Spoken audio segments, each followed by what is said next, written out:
देखो अपनी शुरुआत पहले से रहेगी कि इसमें लास्ट 11 ईयर्स के जो क्वेश्चंस है उसको मैंने एनालाइज़ किया है ना। लास्ट 11 ईयर्स कब से 2015 से लेके 2025 तक के क्वेश्चन एनालाइज़ किया है और उसमें जो मोस्ट इंपॉर्टेंट और ज़्यादा वेटेज वाले चैप्टर्स है उसको मार्क किया है। अभी देखो यहाँ पर जो दिया हुआ है ये पढ़ा जा रहा है क्या, यूनिट्स एंड मेजरमेंट दिख रहा है, यूनिट्स एंड मेजरमेंट। ये टोटल इसमें 24 क्वेश्चन आए 11 साल में, 11 साल में 24 क्वेश्चन है ना। और ऐसी motion in a plane plus circular motion वाले 15 क्वेश्चन, लॉज ऑफ मोशन के 16 question, work energy and power के 16 क्वेश्चंस ऐसे इसमें आए हुए हैं। तो ये जो रेड में मार्क किया हुआ है इसमें ये सब ज़्यादा वेटेज वाले चैप्टर हैं और हर चैप्टर में कौन से टॉपिक पर क्वेश्चन ज़्यादा आए हुए हैं वो भी दिया हुआ है। ये मतलब तुम्हारे लिए एकदम बिल्कुल आसान कर दिया है मैंने फिजिक्स को एक जगह जमा करके, है ना। जो एकदम सिलेक्टेड टॉपिक है जो ज़्यादा वेटेज वाले उसको करके आसान कर दिया है। अगर पूरा फिजिक्स नहीं भी करना है किसी को तो इतना भी कर ली तो देखते हैं आगे कितना कवर होता है, कितनी मार्क्स आती है बताता हूँ मैं आगे। तो इसमें देखो कौन कौन से चैप्टर आ रहे हैं, यूनिट्स एंड मेजरमेंट आ रहा है, फिर चौथा चैप्टर, पांचवा, छठा, सातवां, आठवां चैप्टर आ रहा है motion in plane, laws of motion, work energy and power, system of particles, rotational motion, gravitation. उसके बाद में थर्मोडायनामिक्स है, ऑसिलेशन है। यहाँ तक 11th के चैप्टर है, 11th के 8 चैप्टर है जिनके वेटेज ज़्यादा है ना। और उसमें अपन आगे समराइज करते हैं। यहाँ टोटल क्वेश्चंस दिए हैं, टोटल क्वेश्चन कितने आए हुए हैं ये वाला कॉलम पे ध्यान दो, टोटल वाले पे कितने 11 साल में कितने आए हुए ये दिया हुआ है ना। फिर उसके बाद आगे बताता हूँ क्या है वो। फिर देखो 12वीं के जो चैप्टर शुरू होते हैं, electric charges and fields, potential and capacitance, current, electricity, moving charges, magnetism, चारों बिल्कुल रिलेटेड चैप्टर है। इसमें से ऐसा नहीं कर सकते हम लोग कि 2 चैप्टर कर लो 2 चैप्टर छोड़ दो, है ना। क्यों, सब इंटरडिपेंडेंट है, सबके कंसेप्ट इंटरडिपेंडेंट है। क्वेश्चन जो आते हैं वो सब कैसे आते हैं, एक दूसरे से मिले जुले आते हैं क्वेश्चन।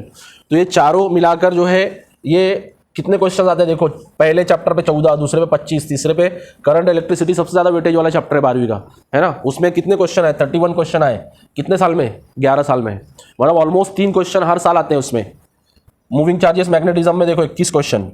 उसके बाद अल्टरनेटिंग करंट, फिर ये सब भी देखो मिले जुले कंसेप्ट वाले, रे ऑप्टिक्स, वेव ऑप्टिक्स, है ना, जोड़ी है इसकी। उसके बाद में मॉडर्न फिजिक्स के जो 4 चैप्टर है उसमें एटम्स को अगर छोड़ दिया जाए तो बाकी जो है उस पर देखो कितने कितने क्वेश्चन आए, 18, 15, 31। सेमीकंडक्टर पे 31 क्वेश्चन आए, हर साल ऑलमोस्ट 3 क्वेश्चन रहता है सेमीकंडक्टर के ऊपर, इतना वेटेज है उस पर। अभी देखो इसकी समरी अगर हमने बना दिए तो 11th के 8 चैप्टर पर 150 क्वेश्चन आए 11 साल में। मतलब ये 11 इसमें 8 चैप्टर में 13.63 एवरेज हर साल का क्वेश्चन। 8 चैप्टर पे कितने क्वेश्चन, 14 क्वेश्चन करीब। 12वीं के 10 चैप्टर पे 19 या 20 क्वेश्चन, है ना। तो दोनों मिला दें अगर हम लोग 18 चैप्टर अगर हम लोग ले लें, 18 चैप्टर पे कितने क्वेश्चन आ रहे हैं, 34 क्वेश्चन आ रहे हैं। देखो 18 चैप्टर अगर कर लेते हो तो फिजिक्स के 34 क्वेश्चन यू कैन डू। ये कितने साल का है, ये ऑलमोस्ट 11 साल का पूरा एनालिसिस है। मतलब ये 11 साल का पूरा प्रोफाइल ये फिजिक्स के पेपर का नीट का, है ना।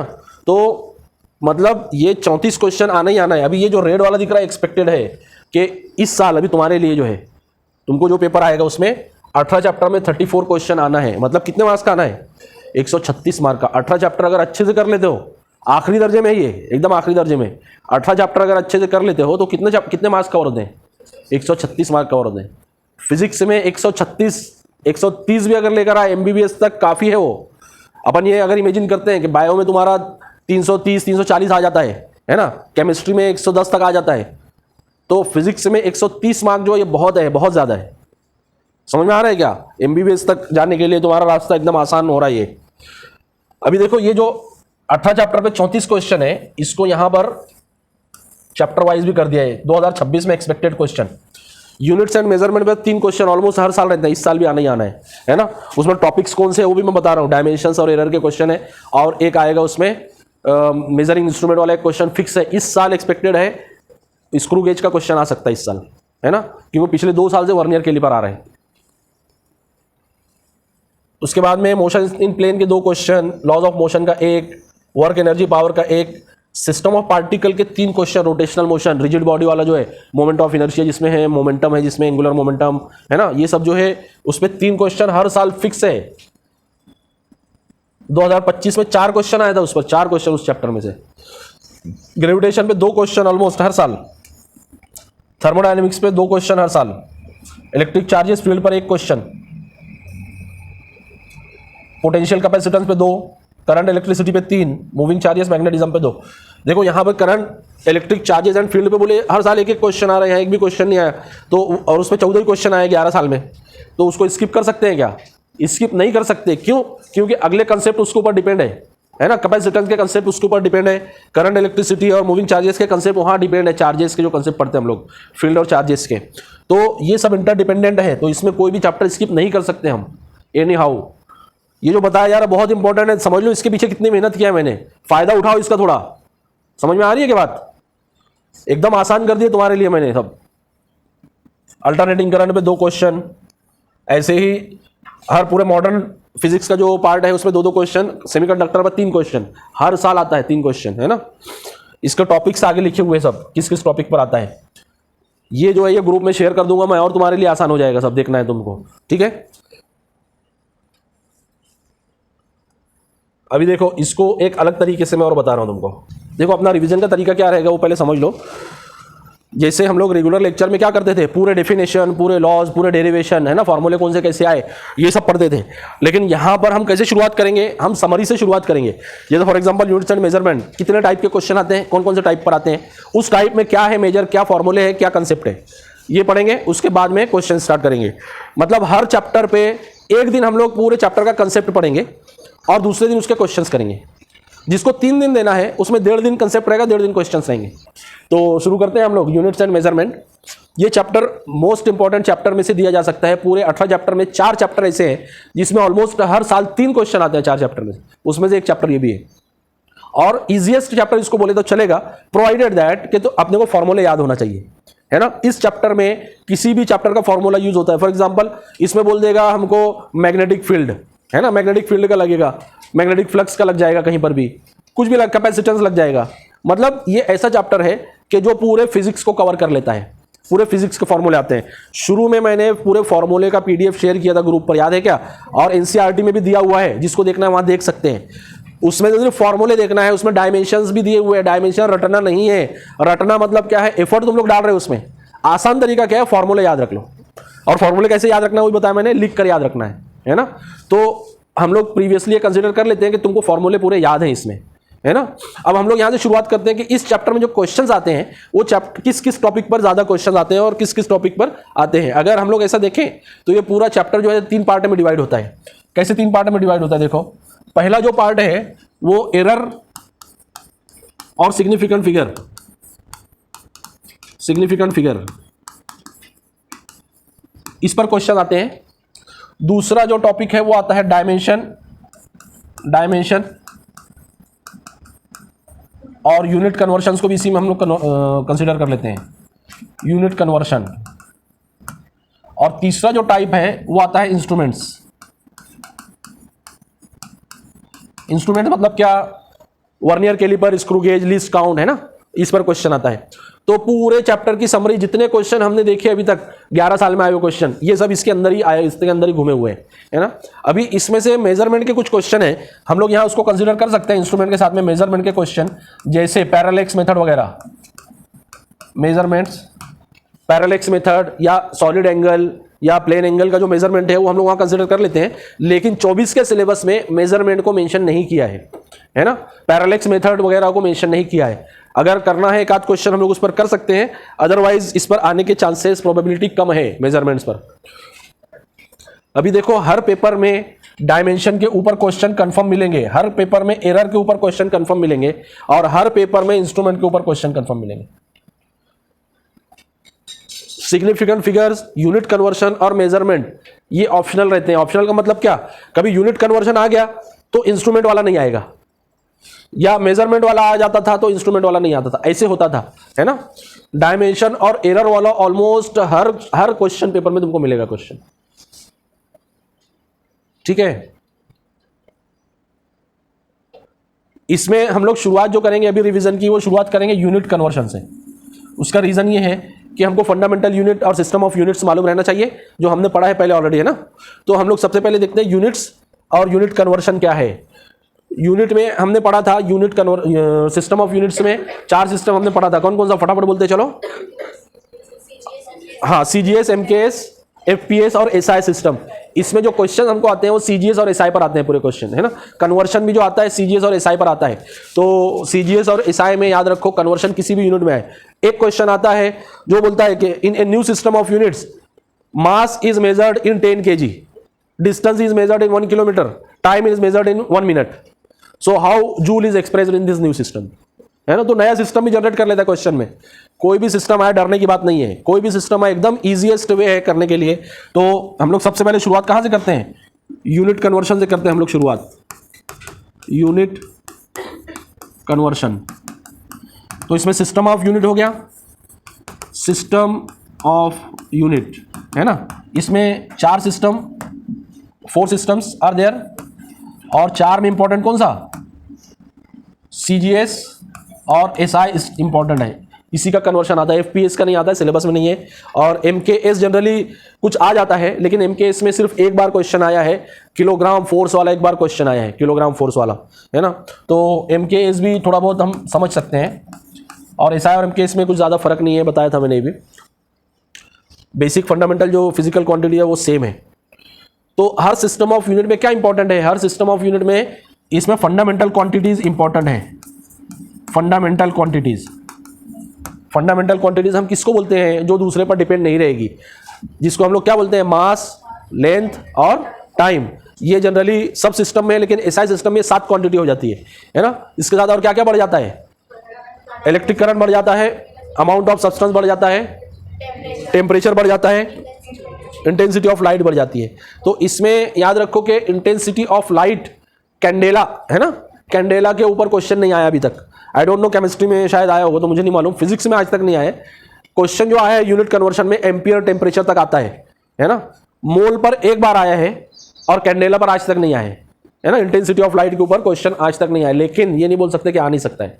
कैंडेला को हम लोग लिखेंगे, जैसा हम लोग ये डायमेंशन जब पढ़ते हैं तो हम लोग काय में कन्वर्ट करते हैं, MLT/A/K, इसमें कन्वर्ट करते हैं हम लोग, है ना। तो MLT मतलब क्या, मास, लेंथ, टाइम, करंट, टेम्परेचर। इसमें और क्या ऐड हो जाएगा, इसमें मोल ऐड हो सकता है, CD ऐड हो सकता है। तो फंडामेंटल क्वांटिटीज में याद रखो 7 फंडामेंटल क्वांटिटीज है, और इनकी यूनिट भी है जो वो ये तीनों में याद रखना है, एसआई में, एमकेएस में क्या है, ठीक है। सबको मालूम होगा, आई सपोज दिस, है ना, सबको याद होगा ये सिस्टम ऑफ यूनिट्स। अब आ जाते हैं हम लोग यूनिट कन्वर्शन पर, जिस पर क्वेश्चन आते हैं, है ना। क्वेश्चन जैसे आते हैं कि सीजीएस को एमकेएस में कन्वर्ट करना है, सीजीएस को एसआई में कन्वर्ट करना है, नया सिस्टम है, सीधे सीधे एक सिंपलेस्ट फॉर्मूला है, N1U1 is equal to N2U2। ये फॉर्मूला याद रखो, फॉर्मूला जितना सिंपल है उससे ज्यादा अप्लीकेबल है ये। N1 मतलब क्या, वैल्यू जो दिया है, U1 मतलब क्या, सिस्टम ऑफ यूनिट्स, जिसमें जो यूनिट में वैल्यू दिया है वो, और जो वैल्यू दिया है वो N1U1 हो जाएगा।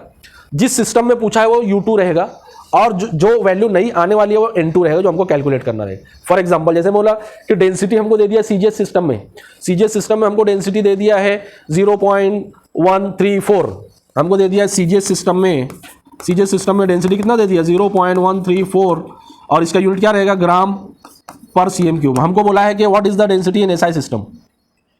तो ये जो वैल्यू दिया रहेगा, ये वैल्यू क्या रहेगी, ये N1 रहेगा, और ये जो सिस्टम दिया ये क्या रहेगा, ये U1 रहेगा। और काय में पूछा अपने को एसआई सिस्टम में पूछा है, तो एसआई सिस्टम जो रहेगा ये क्या रहेगा, U2 रहेगा ये, और जो हमको फाइंड करना है वो N2 रहेगा। ये समझ में आया। ये ऐसे एक क्वेश्चन ये हर अल्टरनेट पेपर में मिलेगा यूनिट कन्वर्शन वाला। अगर हमको बोला है कि नया सिस्टम ऑफ यूनिट जनरेट किया है ना, क्या किया है, नया सिस्टम ऑफ यूनिट जनरेट किया है, जिसमें क्या बोल रहा है, जिसमें मास जो है वो क्या है, मास जो है वो 10 kg है उसका यूनिट, और लेंथ जो है वो 1 किलोमीटर है, और टाइम जो है वो 1 मिनट है, ठीक है।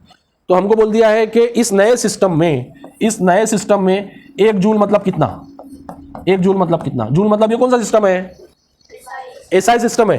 तो ये क्या हो जाएगा अपना, ये U1 हो जाएगा, ये क्या हो जाएगा, ये सॉरी ये N1 हो जाएगा, ये U1 हो जाएगा, और ये नया सिस्टम जो दिया ये क्या हो जाएगा, हाँ ये N2U2 हो जाएगा। तो हमको N2 मालूम करना है। अब देखो इसमें सबसे इंपॉर्टेंट बात याद रखो, U1 और U2 को इक्वल करना रहता है इसमें, इसमें करना क्या रहता है, सॉल्यूशन क्या है इसका, u1 और u2 को इक्वल करते हैं हम लोग। कैसे इक्वल करेंगे, अभी जैसा मैंने बोला कि ये एग्जांपल लेते हैं, ये वाला है ना, इसमें यहां पर n1 u1 क्या पुट करेंगे हम लोग, 0.134 ऐसे यहां पर पुट करेंगे ग्राम पर cm क्यूब, बराबर। n2 मालूम करना है, और SI में हमारा यूनिट क्या है, डेंसिटी का, kg पर मीटर क्यूब। अब देखो यहां पर ग्राम पर cm क्यूब है, यहाँ kg पर मीटर क्यूब है, बराबर है। ये दोनों को इक्वल करना रहता है, तो जिसमें मालूम करना है उसको चेंज करके इसके इक्वल कर देना। kg को ग्राम के बराबर करना है, मीटर को सेंटीमीटर के बराबर करना है। तो कैसे करेंगे हम लोग, 1 kg में कितना ग्राम, 10⁻³ ग्राम, 1 मीटर में कितना सेंटीमीटर, 10⁻², और उसका क्यूब, तो ये हो जाएगा cm क्यूब। अब देखो दोनों तरफ ग्राम cm क्यूब हो गया, यहां पर u1 और u2 बराबर हो गया, ठीक है क्या, ये कट हो जाता है इसे। अब n1 और n2 बराबर हो जाएगा, n2 जो मालूम करना है वो यहां पर आ जाएगा हमारा। समझ में आ रहा है कैसे कैलकुलेट करना है, यहाँ n2 है, ये जो वैल्यूज बचेगी ये वैल्यूज पूरी इधर आ जाएगी, डिवाइड में मल्टीप्लाई में जैसे भी करना है हमको अरिथमेटिक, और यहां से n2 मिलेगा, ठीक है। ऐसे ही नया सिस्टम था, नए सिस्टम में 1 जूल दिया है और इसको कन्वर्ट करना है काय में, ये नए सिस्टम में कन्वर्ट करना है। ये क्या था बोलो, 10 kg, जूल कैसे लिखेंगे, kg मीटर पर सेकेंड में कैसे लिखेंगे जूल, हाँ न्यूटन मीटर रहता है, kg मीटर, और ये मीटर स्क्वायर हो जाएगा पर सेकंड स्क्वायर हो जाएगा, तो ये n2 इंटू kg की जगह यहाँ क्या आ जाएगा, 10 kg, मीटर की जगह यहाँ कितना है 1 किलोमीटर स्क्वायर, अपॉन सेकंड की जगह पर क्या हो जाएगा 1 मिनट स्क्वायर। समझ में आ रहा है क्या कर रहे हैं यहां पर, यहां जो है लेफ्ट साइड में नए यूनिट में वही लिख दिए, अब यूनिट को कन्वर्ट करो, यहां पर किलोमीटर को कन्वर्ट करेंगे तो क्या हो जाएगा 10⁻³ का स्क्वायर। अब ये क्या बन गया, ये मीटर स्क्वायर बन गया।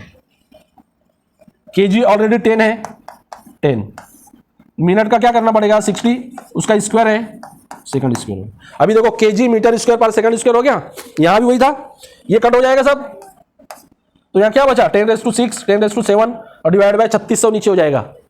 समझ में आ रहा है क्या कर रहे हैं, यहां 1 kg मीटर स्क्वायर पर सेकंड स्क्वायर था, ऐसे।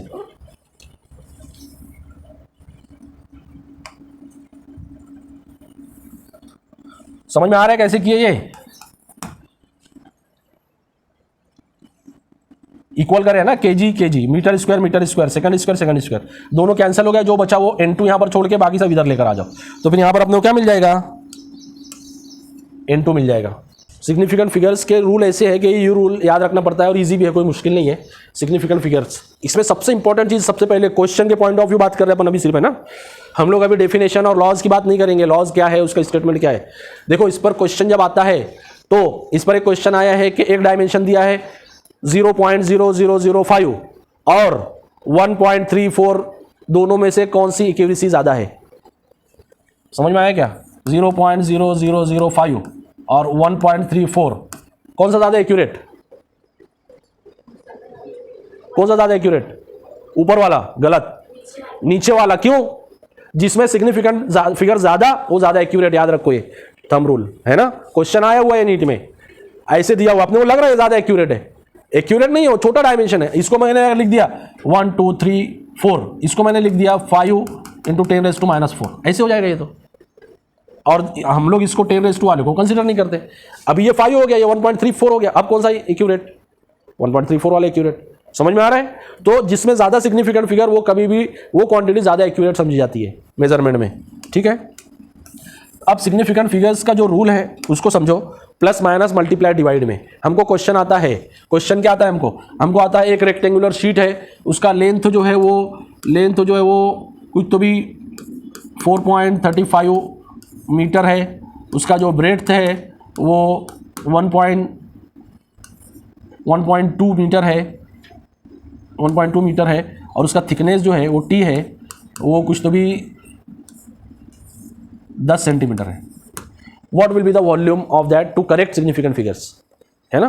करेक्ट सिग्निफिकेंट फिगर्स तक क्या रहेगा, अभी देखो यहाँ ध्यान दो, मीटर सेंटीमीटर आ गया, इसको भी मीटर में करना पड़ेगा या ये दोनों को सेंटीमीटर में करना पड़ेगा, कोई इश्यू नहीं, वो तो हमको मालूम है कैसे करना है ना। यहाँ पर अगर सेंटीमीटर में कर लिए तो कितना हो जाएगा 435 सेंटीमीटर हो जाएगा, और ये 120 सेंटीमीटर हो जाएगा, और ये कितना हो गया 10 सेंटीमीटर हो गया। वॉल्यूम निकालना है, वॉल्यूम का क्या फॉर्मूला है LBT है फॉर्मूला, है ना, length into breadth into thickness. अब यहां पर जो रूल याद रखना है वो ये है, आंसर जो आएगा तो उसमें जो वैल्यू हमको देना रहेगा, ये तीनों में से मिनिमम सिग्निफिकेंट फिगर किस में है, मिनिमम सिग्निफिकेंट फिगर किस में है और कितनी है, वो आंसर में देना रहेगा हमको। अभी देखो इसमें मिनिमम सिग्निफिकेंट फिगर कौन सी है, बोलो, ये वाली, 2 वाली, है ना। तो फाइनल आंसर में हमको 2 देना रहेगा, 2 सिग्निफिकेंट फिगर तक आंसर देना है ना, 2 सिग्निफिकेंट फिगर जो भी आया answer XYZ। For example answer आया कुछ तो भी इसका आ जाएगा 1200, है ना, 12 पंचे 60, 12 3 36 और 6 42, 12 चौक 48 और 4 52।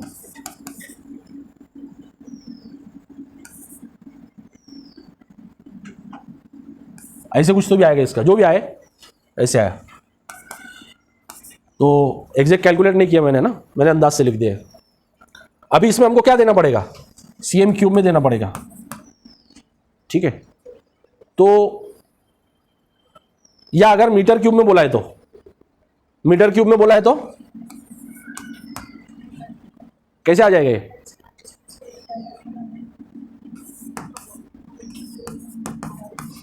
ऐसे आ जाएगा, बराबर है। अब 2 सिग्निफिकेंट फिगर तक देना है हमको, तो आंसर क्या हो जाएगा, 0.0। ये जो 0 है, हाँ वही मैं बता रहा हूं, रूल यहां समझो। रूल ये है कि इसको बोलते हैं लीडिंग जीरोज। लीडिंग जीरोज जो रहते हैं डेसिमल वाले, वो टोटल नॉन सिग्निफिकेंट रहते हैं, उसको कंसीडर नहीं करते हम लोग। जैसा 0.0005 लिखा था मैंने नॉन सिग्निफिकेंट फिगर, तो कहां से काउंट होगा, यहां से काउंट होगा, 52 यहां से काउंट होगा, ठीक है। तो ये आंसर हमको लिखना पड़ेगा 0052 क्यूबिक मीटर, ये आंसर आएगा इसका। अगर ये 220 अगर है तो, है ना, जो भी डिजिट हो 2 सिग्निफिकेंट फिगर लेना है तो ऐसे लेना पड़ेगा। समझ में आ रहा है। तो देखो यहाँ पर हमने कितने रूल सीखे यहाँ पर अभी के अभी। सबसे पहला रूल ये कि 1 यूनिट में कन्वर्ट करके उसको कैलकुलेट करना पड़ेगा। दूसरा रूल ये कि जो मिनिमम सिग्निफिकेंट फिगर है, जितने कैलकुलेशन में मिनिमम सिग्निफिकेंट फिगर है, तो फाइनल आंसर में उतनी सिग्निफिकेंट फिगर देना पड़ेगा, दूसरा रूल। तीसरा रूल कि डेसिमल में लीडिंग जीरोज जो आते हैं, वो नॉन सिग्निफिकेंट रहते हैं कभी, लेकिन ट्रेलिंग जीरो जो आते हैं वो सिग्निफिकेंट होते हैं। ट्रेलिंग मतलब क्या, बाद में आने वाले, जैसा ये वाला। अगर हमको 4 सिग्निफिकेंट फिगर लेना पड़ता है, 0 लेना पड़ता हमको, है ना। तो लीडिंग जीरो, ट्रेलिंग जीरो याद रखो। इंट्रैप जीरो जो रहता है, इंट्रैप जीरो कभी भी सिग्निफिकेंट रहता है। इंट्रैप मतलब क्या, बीच में फंसा हुआ, है ना, 1.005 ऐसा है। तो ये दोनों जीरो भी सिग्निफिकेंट रहेगा। क्यों, बीच में फंसा है, दोनों सिग्निफिकेंट के बीच में फंसा है, ठीक है। तो ये रूल से याद रखो सिग्निफिकेंट फिगर्स के। ये मल्टीप्लाई और डिवाइड में ये रूल अप्लाई होगा जो मैंने बताया, है ना। प्लस माइनस में क्या अप्लाई होगा,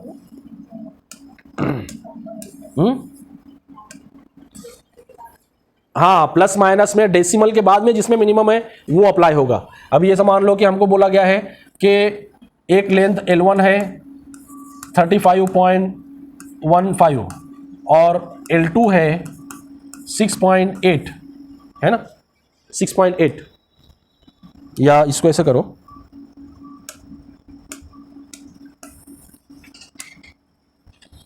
L2 है 116.2, जो भी यूनिट हो, सेंटीमीटर हो, मिलीमीटर हो, मीटर हो, कुछ भी हो, है ना।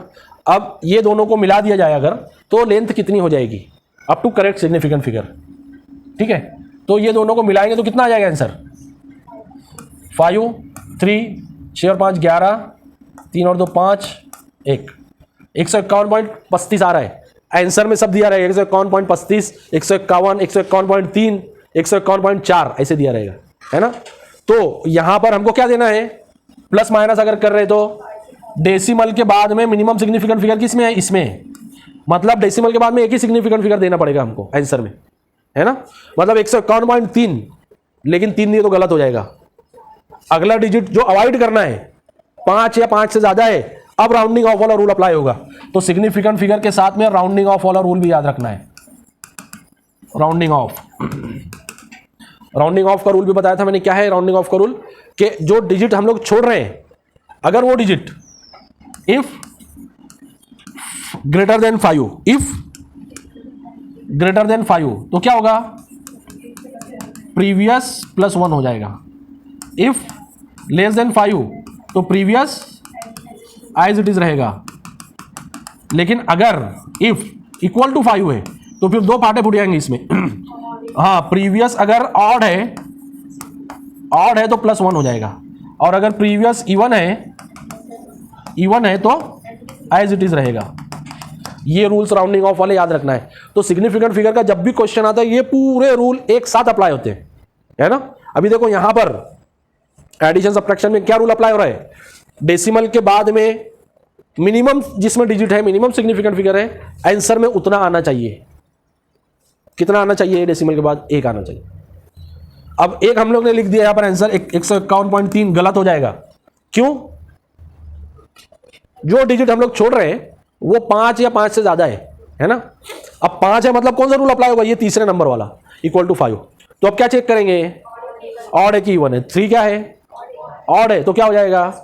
1 बढ़ जाएगा, तो आंसर क्या हो जाएगा? ये आंसर हो जाएगा। समझ में आया? तो देखो सिग्निफिकेंट फिगर वाले 2 टाइप के हमने रूल देखे बेसिकली। एक अगर मल्टीप्लाई डिवाइड है तो क्या अप्लाई होगा, प्लस और माइनस है तो क्या अप्लाई होगा, है ना।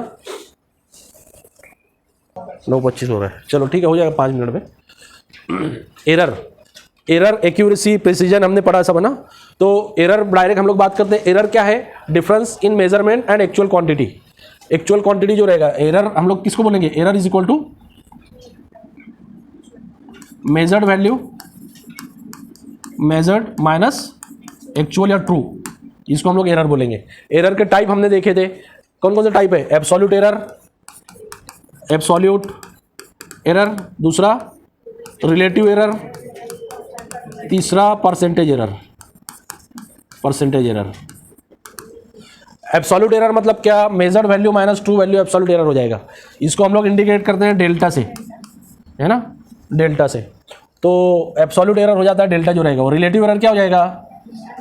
Delta upon actual value, true value, ये हो जाएगा रिलेटिव एरर। और इसी को अगर 100 से मल्टीप्लाई कर दिए तो ये परसेंटेज एरर बन जाएगा। ठीक है, इसको याद रख लो। एब्सोल्यूट एरर, रिलेटिव एरर और परसेंटेज एरर। अब इसमें एक चीज ऐड करता हूं मैं इंपॉर्टेंट, और उसको वेरी वेरी इंपॉर्टेंट मार्क करो। इस साल क्वेश्चन आने की उम्मीद है। जो मैं बताते चल रहा हूं ना बीच बीच में, उसको इंपॉर्टेंट मार्क करने का और उसको ध्यान देने का। वो क्या बात है? अब इस साल जो क्वेश्चन आने की एक्सपेक्टेशन है, एरर वाला अगर आता है तो उसमें मल्टीपल फिगर्स वाले क्वेश्चन आएंगे। मल्टीपल फिगर मतलब क्या? टाइम मेजर किया गया एक स्टॉप वॉच से, उसमें 5 बार मेजर किया, उसका टाइम आया 1.35, 1.3, 1.36, 1.38, 1.32। What is the percentage error? ऐसा क्वेश्चन दे दे। ट्रू वैल्यू नहीं है यहाँ पर। यहाँ क्या दे दिया है? एक स्टॉप वॉच से टाइम मेजर किए 5 बार और उसका ये वैल्यू आया है। What is the percentage error? या वर्ड यूज करेगा what is the relative percentage error, है ना। परसेंटेज एरर बोलो चाहे रिलेटिव परसेंटेज, एक ही बात रहती है वो। ये सेकंड में बोल दिया जो भी। इस टाइप का अगर क्वेश्चन आता है मल्टीपल रीडिंग वाला, ध्यान दे लो एक बार इस पर। ऐसा क्वेश्चन जब आता है तो सबसे पहले इसका मीन निकालेंगे। मीन जो रहेगा वो ट्रू वैल्यू की जगह पर काम करेगा। मीन जो रहेगा वो कहां काम करेगा? वो ट्रू वैल्यू की जगह पर काम करेगा। वो ट्रू वैल्यू जैसा अभी जैसे इसका मीन निकाल लिया हमने, मीन जो भी वैल्यू आई उसकी, तो वो जो रहेगा कहां रहेगा? ट्रू वैल्यू रहेगा। अब हमको अगर एब्सोल्यूट एरर निकालना है तो क्या करना पड़ेगा?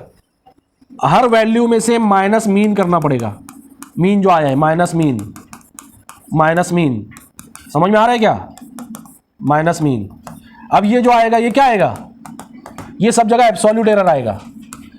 लेकिन एब्सोल्यूट को भी अलग अलग पूरे नहीं लेना है। इसको क्या करना पड़ेगा? यहां पर इसका मीन निकालना पड़ेगा। तो क्या हो जाएगा? वो मीन एब्सोल्यूट एरर हो जाएगा। वो मीन एब्सोल्यूट एरर होगा वो। ठीक है, तो जैसे यहां सिंगल एरर आता था, मल्टीपल रीडिंग में क्या होगा? मल्टीपल रीडिंग आएगी और उसका मीन निकालना पड़ेगा। मीन कैसे निकालते हैं हम लोग? Total divide by number of observations. Total करेंगे, कितने ऑब्जर्वेशन? 5 है ना।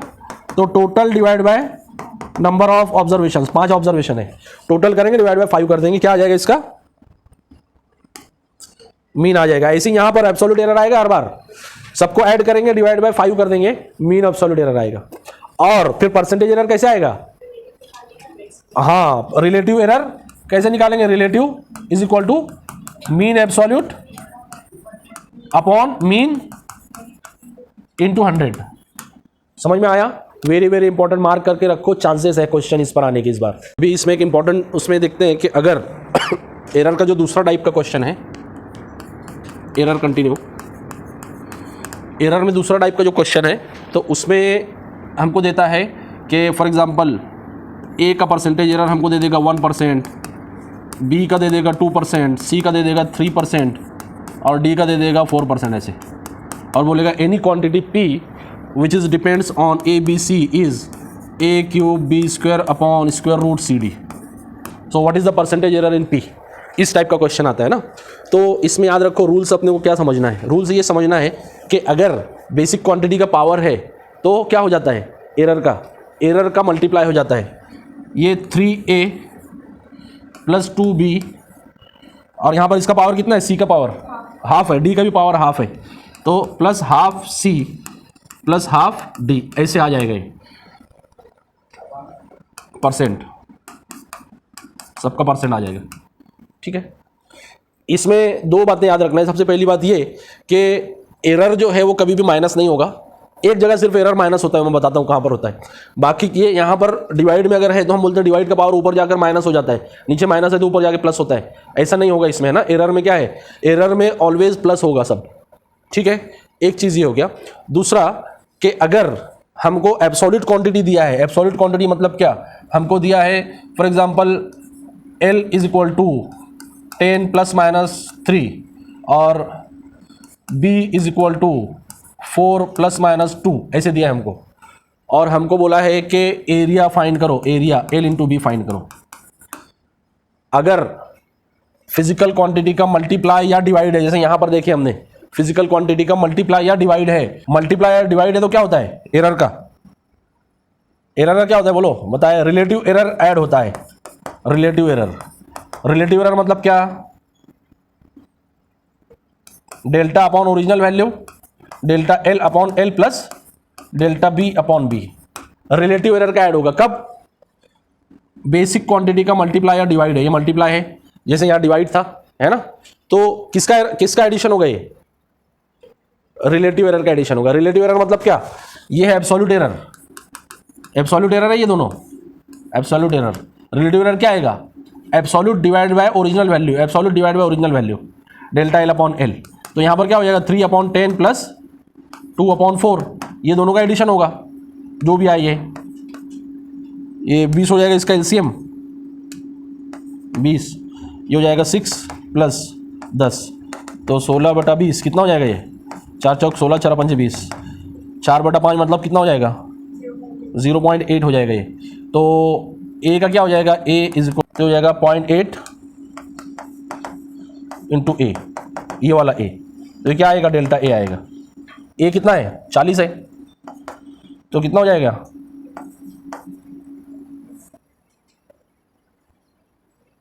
40 इंटू 0.8, 40 इंटू 0.8 कितना हो जाएगा, 32। तो फिर क्या बनेगा, ये ए इज इक्वल टू कैसे लिखेंगे, ए प्लस माइनस डेल्टा ए।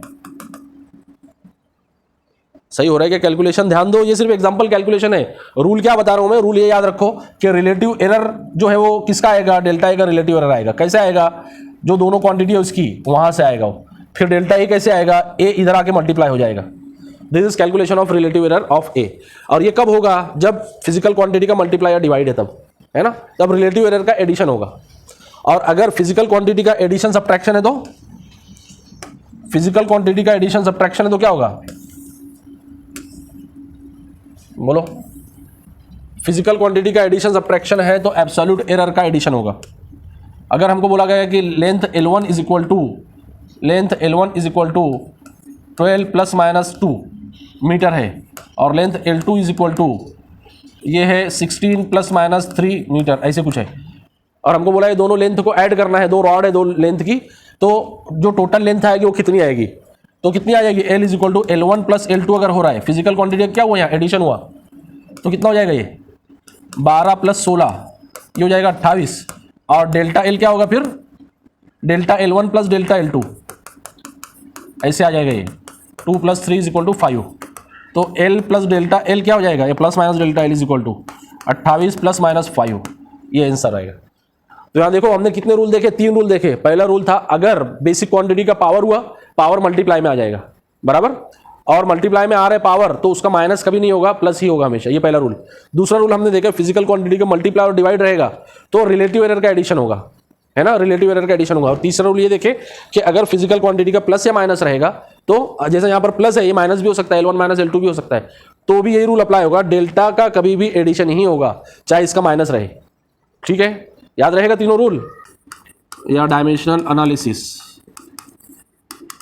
डायमेंशनल एनालिसिस में भी 3 टाइप के क्वेश्चन आते हैं। पहला जो क्वेश्चन आता है उसमें डायरेक्ट फॉर्मूला दे देता है, what is the dimension of, ऐसा कुछ तो भी दे देगा, 1/ε0 E²/hc, इसके डायमेंशन क्या रहेंगे, है ना, इस टाइप का क्वेश्चन एक आएगा। दूसरा क्वेश्चन आता है जो दे देगा कि एक physical quantity multiple physical quantity के ऊपर डिपेंड है, जैसे अपने को बोल देगा कि जो टाइम डिपेंड है वो प्रेशर के ऊपर डिपेंड है, डेंसिटी के ऊपर डिपेंड है, एनर्जी के ऊपर डिपेंड है। या फिर हमको बोल देगा कि एक सिस्टम में ऐसा है कि जैसा हम लोग LMT सिस्टम है, तो हमको क्या बोल देता है, बेसिक क्वांटिटी उसमें फोर्स और वेलोसिटी है, फोर्स वेलोसिटी और एक्सीलरेशन है, फोर्स वेलोसिटी और एक्सीलरेशन है। तो उस सिस्टम में हम मास को कैसे डिफाइन करेंगे, है ना। तो ये जो टाइप का क्वेश्चन आता है, ये किस टाइप का बोला जाएगा, इसको डायमेंशन में एक physical quantity multiple physical quantity के ऊपर डिपेंड है ना। ये सॉल्व करने का एकदम आसान तरीका है कि जिस पर डिपेंड है उसको इक्वल कर दो, प्रोपोर्शन बताओ पहले, उसको इक्वल करो और उसके बाद उसका पावर ABC कर दो। अभी मैंने पूछा एक फिजिकल जो है बेसिक है, इसमें LMT की जगह FV और A है, तो इस क्वांटिटी में मास को कैसे बोलेंगे, मास प्रोपोर्शनल टू FVA ABC। जब भी मल्टीपल क्वांटिटी पे डिपेंड है, क्या करने का, प्रोपोर्शनल बता के ABC पावर कर देने का, और इक्वल भी हो जाएगा, इक्वल हो जाएगा, कांस्टेंट लगेगा, इतना ही चेंज होगा। अब क्या करेंगे फिर इसके बाद इसको, अब इसको बेसिक में कन्वर्ट कर देंगे। बेसिक में कैसे कन्वर्ट करेंगे, LMT में कन्वर्ट करेंगे। इसको भी क्या करेंगे, LMT में कन्वर्ट कर देंगे, है ना। ये सिर्फ T है, मतलब इसका M कितना 0, इसका L कितना 0, T कितना 1। इसको भी बेसिक में कन्वर्ट कर देंगे। प्रेशर है kg मीटर पर second square into metre square, newton पर मीटर स्क्वायर है प्रेशर, तो न्यूटन की kg मीटर पर सेकंड स्क्वायर पर मीटर स्क्वायर, ये हो गया। तो प्रेशर की पावर जो ये जो भी आएगी उसका पावर A लेना पड़ेगा। अब यहां पर जो अरिथमेटिक का रूल है वो अप्लाई करते चलने का, मीटर से स्क्वायर कैंसिल हो जाएगा, फिर kg का भी पावर A रहेगा, सेकंड स्क्वायर का भी पावर A रहेगा और मीटर का भी पावर A रहेगा, बराबर। फिर यहाँ डेंसिटी है, डेंसिटी का क्या यूनिट है, kg पर मीटर क्यूब, उसका पावर कितना B। एनर्जी का क्या यूनिट है, जूल यानी न्यूटन मीटर, तो kg मीटर स्क्वायर पर सेकंड स्क्वायर हो जाएगा, इसका पावर कितना हो जाएगा C। पूरे kg एक जगह, पूरे मीटर एक जगह, पूरे सेकंड एक जगह, सबका पावर जो भी है A B C जो भी आएगा वो मिला दो। इधर भी फिर क्या, MLT एक जगह, यहाँ कांस्टेंट रहेगा 0 0 0। पावर इसका जो भी है वो kg का जो पावर है वो और इधर का जो पावर है वो इक्वल हो जाएगा। M का जो पावर आएगा वो, L का जो पावर आएगा वो, मीटर मतलब किसका यूनिट है, L का है ना, पावर दोनों का इक्वल हो जाएगा। वैसे सेकंड का जो पावर आएगा वो और T का जो पावर आएगा वो क्या हो जाएगा, इक्वल हो जाएगा। तो क्या मिलेगा यहाँ से हमको, ABC की वैल्यू मिलेगी। यहाँ से यहाँ इक्वेशन मिलेंगे, इक्वेशन सॉल्व करना पड़ेगा साइमल्टेनियस इक्वेशन, और हमको क्या मिलेगा, ABC की वैल्यू मिलेगी। और ABC की वैल्यू मिली मतलब क्या मिला, T इज प्रोपोर्शनल टू जो वैल्यू आएगी P की। मैंने बोला P अगर है कुछ तो भी -5/6, रो है कुछ तो भी -1/2 और E है 1/2, ऐसा कुछ आ जाएगा जो भी है। समझ में आ रहा है ये पहला टाइप। ये दूसरा टाइप हो गया किसमें, डायमेंशन में। पहला टाइप बहुत इजी है, ये इसमें थोड़ा बताता हूं मैं आगे। दूसरा टाइप जो सबसे ज्यादा क्वेश्चन इस पर आता है और सबसे ज्यादा डिफिकल्ट ये जाता है बच्चों को, कौन सा, एक physical quantity multiple physical quantity पर डिपेंड है। आसान तरीका क्या करना है, उसमें ABC पावर लगाते चलना है ना। और दोनों को काय में तोड़ देना है, दोनों को LMT में तोड़ देना है, kg मीटर सेकंड में तोड़ देना है। न्यूटन रहे जूल रहे कुछ भी रहे, उसको तोड़ते चले जाना है, कहाँ तक, kg मीटर पर सेकंड तक, kg मीटर सेकंड पर तोड़ देना है उसको। और दोनों तरफ का पावर kg का इक्वल, मीटर का इक्वल, सेकंड का इक्वल। समझ में आ गया। तीसरा टाइप जो डायमेंशन का आता है, ध्यान दो, तीसरा टाइप जो आता है वो फिजिकल क्वांटिटी का एडिशन सब्ट्रैक्शन आता है। एडिशन सब्ट्रैक्शन कैसे आएगा, अपने को दे देगा P is equal to U plus B/T plus C। इसमें बोल देगा if P is displacement, U कुछ और दे देगा या U डिस्प्लेसमेंट दे देगा, तो अपने को बोलेगा what is the unit of B and C या what is the dimension of B and C। इस टाइप का क्वेश्चन आता है ना। तो ये तीसरा टाइप हो गया डायमेंशन में। डायमेंशन में पहला टाइप कौन सा बोला मैंने, जो फॉर्मूले पर आएगा। दूसरा टाइप कौन सा, फिजिकल क्वांटिटी मल्टीपल क्वांटिटी पे डिपेंड रहेगी। और तीसरा कौन सा, एडिशन सब्ट्रैक्शन रहेगा हाइपोथेटिकल क्वांटिटी का, हाइपोथेटिकल क्वांटिटी। ये और इजी है, ये इसके कुछ रूल है वो याद रखना है। वो रूल क्या है, जो फिजिकल क्वांटिटी का डायमेंशन इक्वल रहेगा वही का एडिशन या सब्ट्रैक्शन हो पाएगा। अभी जैसा यहां पर टी और सी का एडिशन है ना, टी और सी का एडिशन है, तो टी और सी के डायमेंशन इक्वल रहना चाहिए। अगर मान लो टी टाइम है तो टी का डायमेंशन क्या हो जाएगा, सेकंड हो जाएगा, तो सी का भी डायमेंशन क्या रहना चाहिए, सेकंड रहना चाहिए। रूल एकदम सिंपल है, समझ में आया। फिजिकल क्वांटिटी का एडिशन सब्ट्रैक्शन कब पॉसिबल है, जब दोनों घोड़े रहेंगे जब भी पॉसिबल है, जब दोनों गधे रहेंगे तभी पॉसिबल है ना। घोड़े और गधे को ऐड नहीं कर सकते। तो यहां पर याद रखो, फिजिकल क्वांटिटी का चाहे एडिशन हो चाहे सब्ट्रैक्शन हो, माइनस भी हुआ तो वही रूल अप्लाई होगा। कौन सा, दोनों का डायमेंशन सेम रहना चाहिए। तो यहां पर इमीडिएट हमको सी का डायमेंशन आ जाएगा सेकंड, हो गया। वही रूल ये टोटल पे भी अप्लाई हो जाएगा। ये टोटल पे ये दोनों का एडिशन कब पॉसिबल रहेगा, जब दोनों के डायमेंशन इक्वल रहेंगे। तो u का डायमेंशन किसके बराबर रहेगा, b अपॉन टी प्लस सी के बराबर रहेगा। t और c का बराबर हो गया, मतलब क्या हो गया, सेकंड हो गया दोनों का डायमेंशन, है ना। तो u का डायमेंशन क्या हो जाएगा, या b का डायमेंशन अगर मालूम करना है तो क्या हो जाएगा, ये सेकंड इधर आ जाएगा, u इंटू सेकंड हो जाएगा। अगर u मैंने बोला वेलोसिटी है तो ये है मीटर पर सेकंड, और ये हो जाएगा सेकंड, ये कैंसिल हो जाएगा। b का डायमेंशन क्या आ गया, b का डायमेंशन क्या आ गया, मीटर। समझ में आया, सिंपल रूल है। समझ में आया रूल क्या बताया मैंने, फिजिकल क्वांटिटी का एडिशन सब्ट्रैक्शन कब पॉसिबल रहेगा, जब दोनों के डायमेंशन इक्वल है। बस ये अप्लाई करो, करते चले जाओ, है ना। इसमें और कुछ स्पेशल केस है वो याद रख लो। अगर एक्सपोनेंशियल आ जाता है, अगर ट्रिग्नोमेट्रिक आ जाता है, जैसे अगर हमको दे दिया साइन सी जेड, और अपने को दे दिया, या सीधे सीधे मैं डायरेक्ट इक्वेशन ही लिख देता हूं जो आई हुई है क्वेश्चन। अपने को दिया है y is equal to A sine omega T plus five, ऐसे दे दिया है ना। तो ट्रिग्नोमेट्रिक फंक्शन जो भी आएगा, ट्रिग्नोमेट्रिक फंक्शन का डायमेंशन जो रहता है, इसका डायमेंशन कभी भी 1 रहता है। मतलब इसका कोई डायमेंशन नहीं आएगा, यहां पर ये 1 आ जाएगा पूरे की जगह पर। समझ में आया।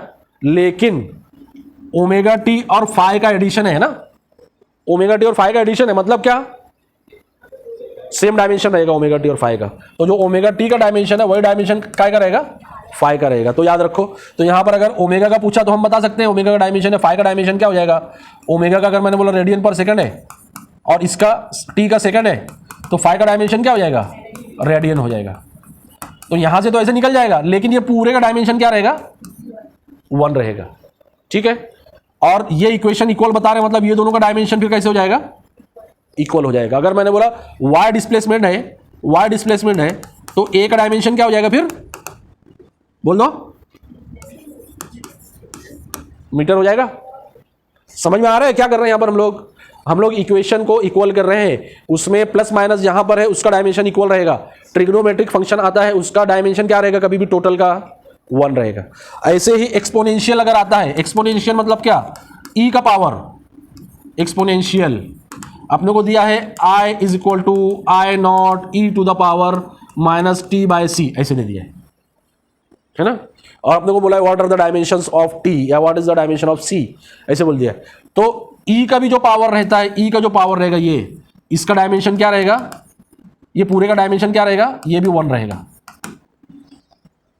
ठीक है, e का पावर रहेगा, e के पावर के साथ में उसका पूरा डायमेंशन 1 रहेगा एक्सपोनेंशियल का।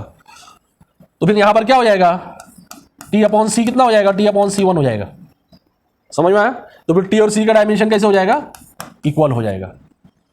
कुछ मुश्किल है इसमें, याद रख लो, छोटे छोटे रूल है, इसी के ऊपर खेल है और क्वेश्चन आना ही आना है। 3 क्वेश्चन आना है इस पर डायमेंशन के, 4 त्रिक 12 मार्क हाथ में रहती है एकदम, यूनिट्स एंड मेजरमेंट के। तो ट्रिग्नोमेट्रिक फंक्शन का डायमेंशन 1, एक्सपोनेंशियल फंक्शन का डायमेंशन 1 हो गया है। ठीक है, ऐसे ही लॉगरिथमिक अगर आया, लॉग का भी डायमेंशन 1 रहता है। मतलब अगर हमको दिया है कि W is equal to mu R log of T2 upon T1, ऐसे दिया अपने को, है ना। तो ये T2 और T1 के डायमेंशन तो वहां पर रहेंगे, उसके जो भी डायमेंशन है, लेकिन ये पूरे का डायमेंशन क्या हो जाएगा, 1 हो जाएगा। और देखो ये 1 होना कब पॉसिबल है, जब T1 और T2 इक्वल रहेगा तभी पॉसिबल है ना। तो लॉग का भी डायमेंशन क्या हो जाता है, 1 हो जाएगा, तो W का डायमेंशन किसके बराबर हो जाएगा, म्यू आर के बराबर हो जाएगा। ठीक है, समझ में आ रहा है। अब W अगर मैंने बोला वर्क डन है, तो वर्क डन क्या रहता है, जूल रहता है, न्यूटन मीटर रहता है। इसको तोड़ेंगे केजी मीटर पर सेकंड स्क्वायर, ये मीटर स्क्वायर पर सेकंड स्क्वायर हो जाएगा। इसको भी तोड़ना पड़ेगा, म्यू का डायमेंशन मालूम करना है या आर का डायमेंशन मालूम करना है। ठीक है, तो ऐसे मालूम कर सकते हैं हम लोग। डायमेंशन के 3 टाइप के क्वेश्चन देखे हमने। पहला कौन सा, फॉर्मूले वाला। दूसरा कौन सा, एक physical quantity multiple physical quantity के ऊपर डिपेंड है, वो पावर ए बी सी करना है जिसमें। तीसरा हाइपोथेटिकल क्वांटिटी का एडिशन सब्ट्रैक्शन रहेगा। हाइपोथेटिकल भी हो सकता है, एक्चुअल भी हो सकता है, जैसे यहां पर ये एक्चुअल है ना।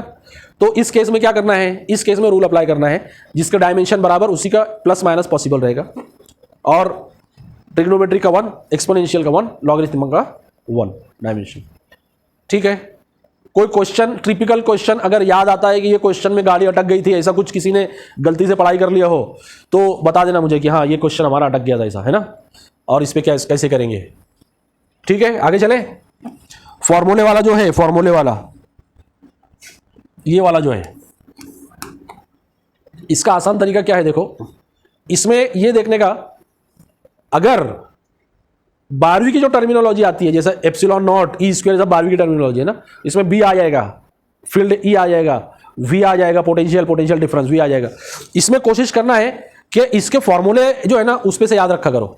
जैसे फॉर एग्जांपल मैंने यहाँ बताया, यहाँ लिखा है 1 epsilon naught E square upon H C. अभी अगर सबके अलग अलग हम लोग लिखने गए ना, बहुत कॉम्प्लिकेटेड बनेगा। एप्सिलॉन की यूनिट हम लोग लिखेंगे, फिर इसकी यूनिट, चार्ज की यूनिट लिखेंगे, एच की यूनिट लिखेंगे, सी की यूनिट लिखेंगे, कॉम्प्लिकेशन बढ़ेगा, है ना। तो देखो इसको हम फॉर्मूले में कैसे कर देंगे, इसको ई स्क्वायर अपॉन एप्सिलॉन नॉट, ये कहाँ जाता है, एफ के फॉर्मूले में आता है। एफ इज इक्वल टू, बोलो,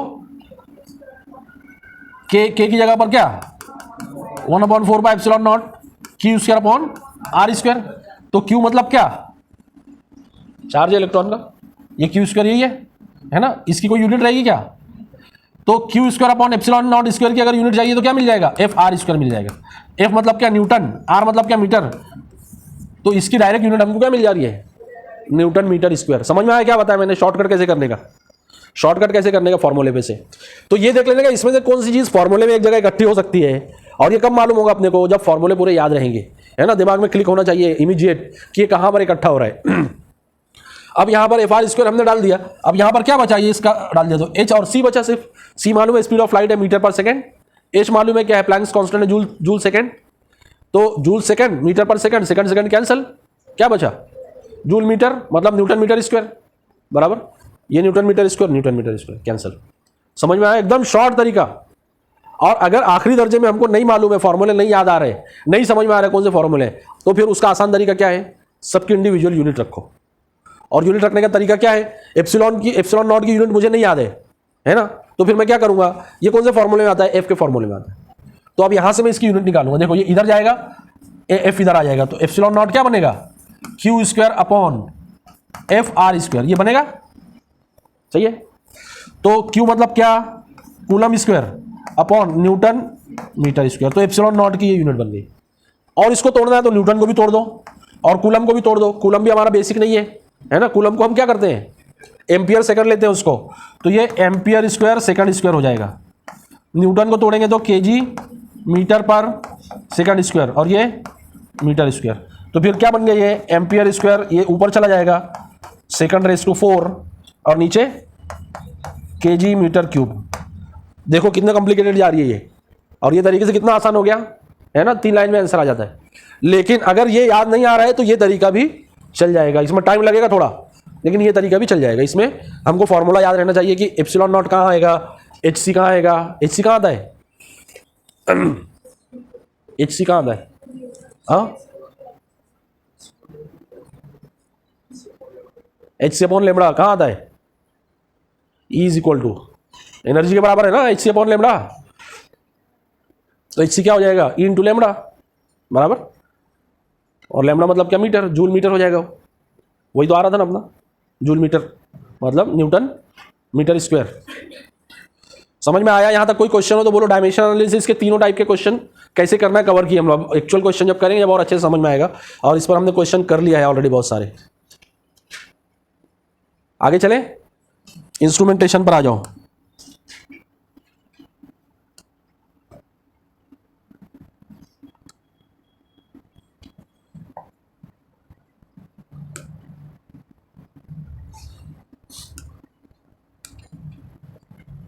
इंस्ट्रूमेंटेशन, इंस्ट्रूमेंट में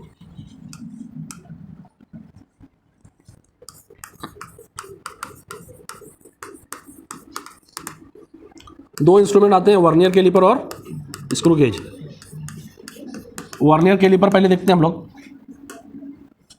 ध्यान दो। वर्नियर कैलिपर, इसमें दो चीज इंपॉर्टेंट है। पहले ये कि मेजरमेंट कैसे लेते हैं, लीस्ट काउंट कैसे निकालते हैं, मेजरमेंट कैसे लेते हैं और जीरो एरर कैसे निकालते हैं। तीन चीज इंपॉर्टेंट है इसमें। तो हम सबसे पहले लेते हैं मेजरमेंट कैसे लेते हैं। मेजरमेंट, मेजरमेंट लेने का आसान तरीका है main scale reading plus vernier scale reading into least count. और अगर एरर कंसीडर करना है तो माइनस एरर आता है, और एरर का जिक्र नहीं है तो एरर वाला हिस्सा जो है इतना पार्ट उड़ा देना है फॉर्मूले में, है ना। तो मेजरमेंट का फॉर्मूला क्या बन गया, main scale reading plus vernier scale reading into least count, simple. और मेन स्केल रीडिंग मतलब क्या, मेन स्केल जो रहता है वर्नियर का ये है मेन स्केल, यहाँ की रीडिंग, यहाँ की रीडिंग।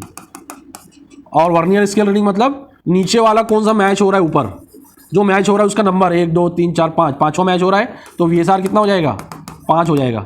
और मेन स्केल रीडिंग, ध्यान दो यहाँ पर गलती कहाँ होती है, मेन स्केल रीडिंग पे ये जो पहला है, पहला डिजिट, पहला जो मार्क है उसके लेफ्ट साइड में कौन सा यहाँ पर डिजिट आ रहा है, कौन सा मार्क आ रहा है मेन स्केल का।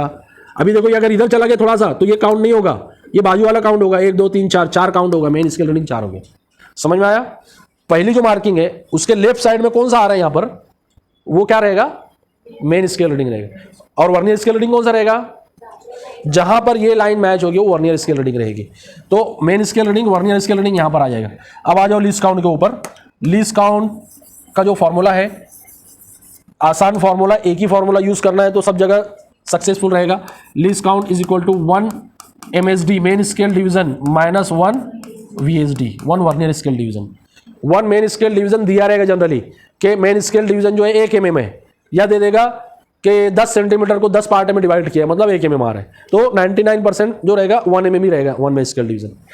1 वर्नियर स्केल डिवीजन निकालने का तरीका देखो क्या है, 1 VSD कैसे निकालते हैं। ये निकालते हैं कि number of divisions of main scale divide by total divisions of vernier scale into 1 MSD। ये याद रखो, ये इंपॉर्टेंट है। लिस्ट काउंट में सबसे ज्यादा गड़बड़ यही होती है।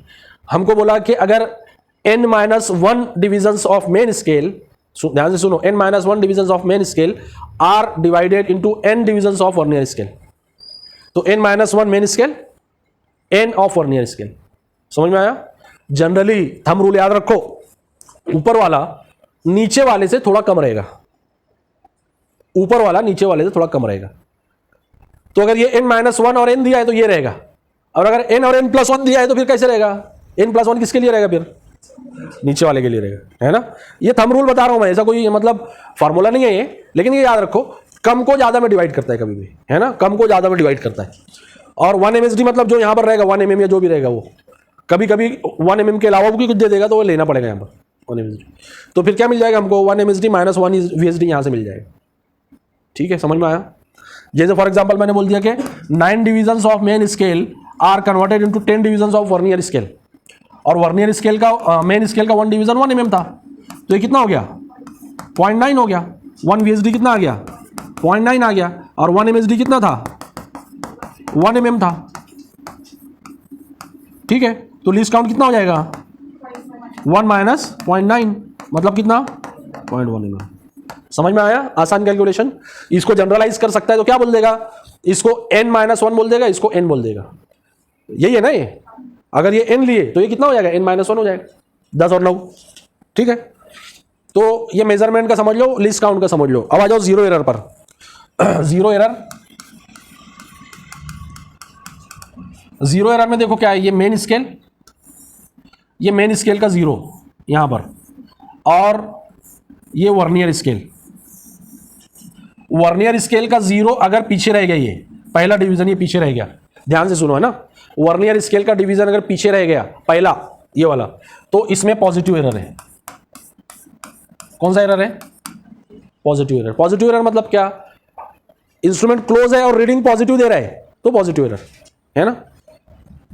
अब पॉजिटिव एरर जब आएगा तो यहां फॉर्मूले में यहां पर क्या हो जाएगा, वो माइनस हो जाएगा। ठीक है, और अगर ये 0 आगे चला गया, ये 0 आगे चला गया, यहां से ऐसे इधर चला गया,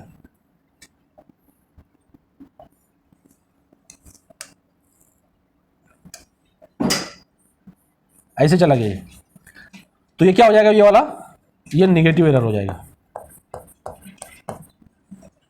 ठीक है, और याद रखो नेगेटिव एरर जो रहेगा फॉर्मूले में माइनस के साथ लेना पड़ेगा। अगर मैंने बोला नेगेटिव एरर -0.3 है, नेगेटिव एरर कितना है, -0.3 है, तो यहां पर -0.3 ऐसे रखना पड़ेगा। समझ में आया? तो ऐड होगा वो। और अगर ये यहां पर पॉजिटिव एरर है, पॉजिटिव एरर 0.4 है, तो यहां पर ये माइनस ऐसे ही रहेगा और यहां 0.4 आ जाएगा, मतलब वो माइनस होगा उसमें से। बहुत इंपॉर्टेंट पॉइंट बता रहा हूं, इसको याद रखो। एरर जो है कैसे कैलकुलेट करेंगे, एरर कैसे कैलकुलेट करेंगे, जैसे हमने रीडिंग लिया है वैसे ही कैलकुलेट करेंगे एरर भी, है ना। पहले लीस्ट काउंट चाहिए हमको। अब देखो अगर मुझे यहां पॉजिटिव एरर कैलकुलेट करना है ये वाला, तो मेन स्केल रीडिंग क्या होगी इसकी,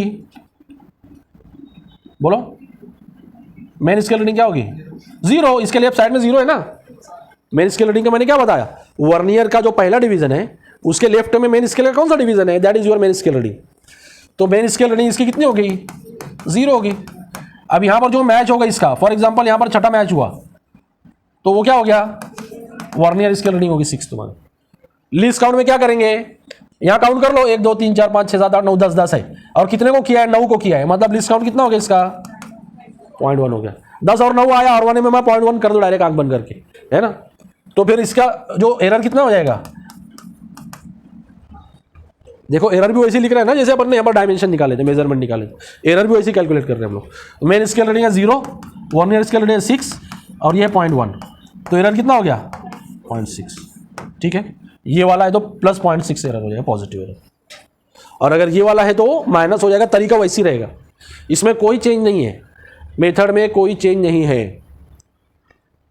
अगर इतना मालूम है, इतना हमको मालूम है, तो इंस्ट्रूमेंट का कोई भी क्वेश्चन आए इसके बाहर नहीं जाएगा, है ना। वर्नियर कैलिपर, स्क्रू गेज का देखते हैं हम लोग, कोई क्वेश्चन हो तो बोलो यहां तक,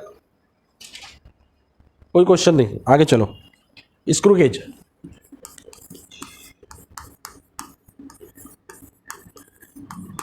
स्क्रू गेज और वर्नियर कैलिपर में भले डिफरेंस रहे बहुत, लेकिन दोनों का मेथड सेम है, सिर्फ एरर का मेथड थोड़ा सा अलग है ना।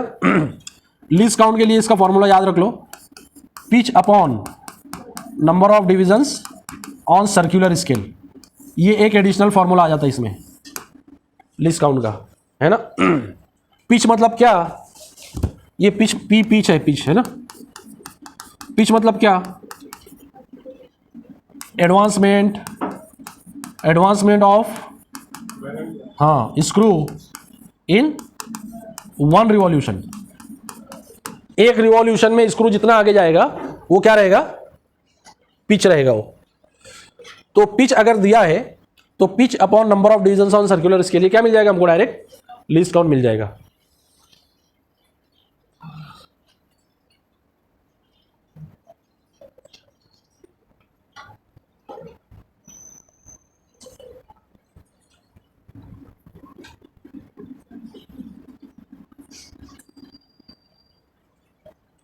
यही फॉर्मूला जो है minimum dimension on main scale divided by number of divisions on circular scale, ऐसे भी इसको यूज कर सकते हैं। पिच क्या रहेगा, मतलब minimum dimension of main scale जो रहेगा वही पिच रहेगा। और जनरली ये याद रखो, जनरली ऐसा कोई रूल नहीं है, लेकिन जनरली आधा mm रहेगा। कितना, आधा mm, 0.5। और number of division on circular scale 50 100 200 ऐसे टप्पे में रहता है। मेजरमेंट इसका भी यही है, क्या, main scale reading plus circular scale reading, यहाँ वर्नियर नहीं आएगा, यहाँ सर्कुलर आएगा, इनटू लीस्ट काउंट, तो ये हो जाएगा इसका मेजरमेंट। अभी मेन स्केल रीडिंग मतलब क्या, यहां की जो रीडिंग आएगी, ऐसी लाइन रहेगी, यहां की रीडिंग आएगी 1 2 3 4, और यहां नीचे ऐसे बना रहेगा, ये सर्कुलर स्केल है इसका, है ना। फिगर के ऊपर क्वेश्चन आता है, याद रखो, फिगर दे दी गई क्वेश्चन में और उसको सॉल्व करना रहेगा। तो रीडिंग वहां से कैसे उठाना है, ये सर्कुलर स्केल के लेफ्ट में दिखने वाला जो रहेगा इमीडिएट, ये क्या हो जाएगा, इसका मेन स्केल रीडिंग हो जाएगी उसकी। ये जो हॉरिजॉन्टल लाइन है, इससे सर्कुलर स्केल का जो डिवीजन मैच होगा वो क्या रहेगा, ये सर्कुलर स्केल रीडिंग रहेगी। इसको कैसे काउंट करना रहेगा, फॉर एग्जांपल यहाँ हमको लिखा है इधर ऐसे 25 और यहाँ लिखा है ऐसे 30, तो 25 से हमको काउंट करना पड़ेगा 26, 27, 28, 28वां मैच हो रहा है। समझ में आया, वहां पर समझ में आ जाता है हम लोग, या जनरली क्वेश्चन में दे देता है ये नंबर डायरेक्ट दे देगा कितना मैच हो रहा है, 28वां मैच हो रहा है, ऐसा दे देगा, है ना। तो ये कौन सा हो जाएगा, सर्कुलर स्केल रीडिंग हो जाएगा। और लीस्ट काउंट कैसे निकालना है, ये पूरी कहानी है अपनी लीस्ट काउंट, तो मेजरमेंट मिलेगा यहाँ पर। समझ में आया, जीरो एरर पर आ जाओ इसके भी। इसका जीरो एरर जो है, अभी इसको हम क्लोज करते लाए, ऐसे घुमाते हैं ना, इसको घुमाते घुमाते लाए, पूरा क्लोज कर दिए।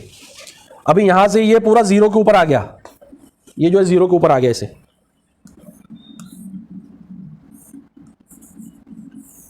ये जीरो ढक गया इसका ऐसे। और उसके बाद क्या हो रहा है, ये जो लाइन है, ये जो लाइन यहां पर कितने से मैच हो रही है, ये अभी अगर ये जीरो से पीछे रह गया, इसका जो जीरो था, सर्कुलर स्केल का जो जीरो था उससे पीछे रह गया, मतलब यहां पर कितनी रीडिंग बताएगा, ये कितनी रीडिंग बताएगा वो। अभी देखो सर्कुलर पे कितने, मैंने बोला 50 यूनिट, 50 उसमें डिवीजन है 50, है ना। तो यहां अगर जीरो है तो इसके नीचे क्या रहेगा, नहीं, हाँ 50 रहेगा। काउंट यहां से होगा इधर से, क्योंकि जब पीछे लेंगे, जब ये रीडिंग आएगा ना, ये हम लोग ऐसा पीछे लेंगे स्क्रू, तब ये रीडिंग आगे आएगा, ये ओपन होगा। तो समझ में आ रहा है क्या हो रहा है, देखो स्क्रू को अगर पीछे लेना तो किधर घुमाना पड़ेगा, मुझे ऐसे घुमाना पड़ेगा ऐसे, तो ऐसे जब घुमाऊंगा उसको तो रीडिंग यहां से काउंट होगी 5, ये ऐसे घुमा तो 5, फिर आगे घुमा 10, आगे घुमा 15। समझ में आ रहा क्या बताया मैं, बहुत क्रिटिकल पॉइंट है जीरो एरर का, क्वेश्चन इस पर आया हुआ है। और ऑनलाइन पे भरोसा करने वालों सुन लो, 99% ऑनलाइन सॉल्यूशन गलत था उसका। स्क्रू गेज का जो जीरो एरर का क्वेश्चन था 99% गलत था सॉल्यूशन, बता रहा हूं मैं, कहीं से भी चेक करना हो चेक कर लो।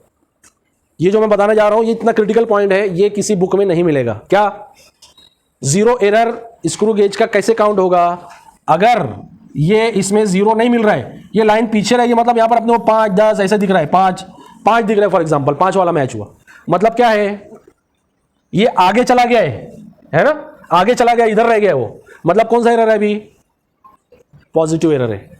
समझ में आया, पॉजिटिव एरर है।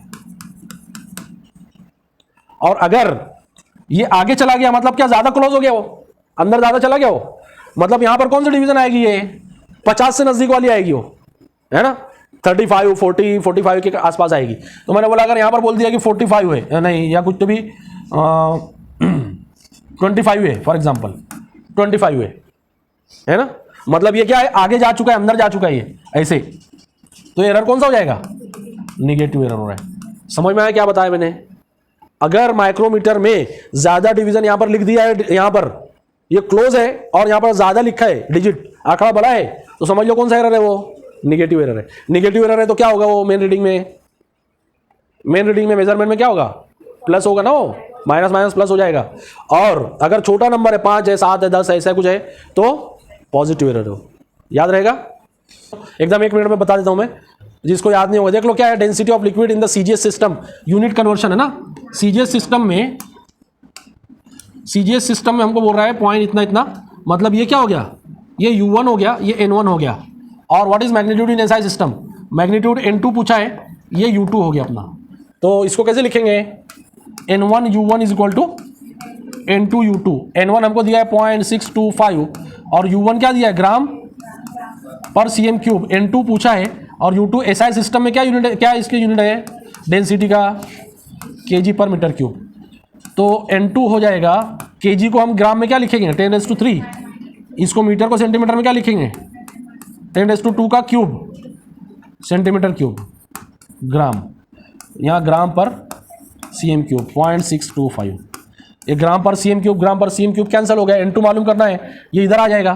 तो यहाँ पर कितना है, 10⁻3 है ना, 10⁻6 है, तो ये 3 नीचे आके कैंसिल होके यहाँ 3 बचा, ये मल्टीप्लाई में आ जाएगा। तो 0.625 into 10⁻3 is equal to N2। तो N2 कितना हो गया फिर 625। ठीक है, सबका हो चुका है ना ये। Length, breadth and thickness of rectangular sheet are, length कितनी 4.234 मीटर, ब्रेड्थ कितनी 1.005 मीटर, थिकनेस कितनी 2.01 सेंटीमीटर। ये सेंटीमीटर में आ गया है ना, कन्वर्ट करना पड़ेगा। क्या पूछा है, volume of the sheet to correct significant figures. कर डालो फटाफट, मल्टीप्लाई करो, इसको मीटर में कन्वर्ट कर लो या ये दोनों को सेंटीमीटर में कर लो, एक ही बात है, लेकिन आंसर सब मीटर में है ना, तो इसको मीटर में करो तो ज़्यादा अच्छा रहेगा। 0.0201 ऐसे हो जाएगा ये मीटर। वॉल्यूम क्या हो जाएगा फिर, L into B into T. तो L इंटू बी पहले करेंगे 4.234 और 1005, इसका मल्टीप्लाई करो, बराबर है। देखो 1 2 3 4 5 6 7 8 9 10, 1 2 3 4 5 6 7 8 9 10, आ गया आंसर। कौन सा रहेगा, देखो 855 कितना लेना पड़ेगा सिग्निफिकेंट फिगर, 4 मिनिमम लेना पड़ेगा ना, ये इसमें 4 है, इसमें 4, इसमें 3 है, 3 लेना पड़ेगा, तो यहां से ये नॉन सिग्निफिकेंट हो गए। 855 यहां तक लेना पड़ेगा, अगला डिजिट 2 है तो यहां पर कोई चेंज नहीं होगा। समझ में आया क्या, तो आंसर क्या हो जाएगा 0.0855 क्यूबिक मीटर। क्वेश्चन पे ध्यान दो, find the zero correction in the given figure, है ना, जीरो करेक्शन, जब भी जीरो करेक्शन आएगा तो फिगर दी रहेगी। और एक बात बता देता हूं, जब भी इंस्ट्रूमेंट की दो फिगर रहे, चाहे वर्नियर कैलिपर रहे चाहे स्क्रू गेज रहे, दो फिगर जब रहे तो समझ लो एक फिगर जीरो एरर के लिए और एक फिगर जो है मेजरमेंट के लिए, है ना, फिक्स रहता है ये। देखो अभी क्या दिया इसमें, बोलो इसमें क्या हो रहा है, दिख रहा है क्या, दूर से दिख रहा है ये, मेन स्केल रीडिंग बोल दो, इसके लेफ्ट साइड में क्या है, जीरो है। सर्कुलर स्केल अपना वर्नियर स्केल रीडिंग बोलो, vernier scale reading is equal to, पांचवा मैच हो रहा है 5 हो गया, ठीक है। लीस्ट काउंट बोलो, देखो नीचे कितनी 10 डिवीजन है और इसको थोड़ा सा सरका दिए तो इस पर कितने डिवीजन हो जा रहे हैं, यहां तक 9 डिवीजन हो जाएगा ना, तो कितना हो जाएगा लिस्ट काउंट, डायरेक्ट बोल दो 0.1 हो जाएगा। देखो ये सेंटीमीटर 1-2 सेंटीमीटर दिया है तो उसको 10 में कर दिया तो कितना हो गया, वो 1 mm का एक हो गया, ठीक है। तो लिस्ट काउंट कितना हो जाएगा इसका 0.1। लिस्ट काउंट आसान है तो डायरेक्ट हमने लिख दिया है ना, तो जीरो एरर बोल दो फिर, 0 + 5 × 0.1 प्लस के माइनस, प्लस रहेगा, है ना, पीछे है ना। A vernier as shown in figure 1 has 9 divisions of main scale to match with 10 divisions of vernier scale. 9 divisions of main scale has to match with 10 divisions of vernier scale. VSD निकालने के लिए है ना। Find the diameter of the sphere shown in the given figure 2. यहाँ जो दिया हुआ है इसका डायमीटर निकालना है क्या है। मैंने कल बताया था कि जब भी दो फिगर आए इंस्ट्रूमेंट की समझ लेना, पहली फिगर काय के लिए है, जीरो एरर के लिए रहेगी पहली फिगर। तो देखो ये इंस्ट्रूमेंट क्लोज है यहाँ पर, है ना, अब क्लोज है, अगर इसको हमने देखा, इस पर ध्यान दो,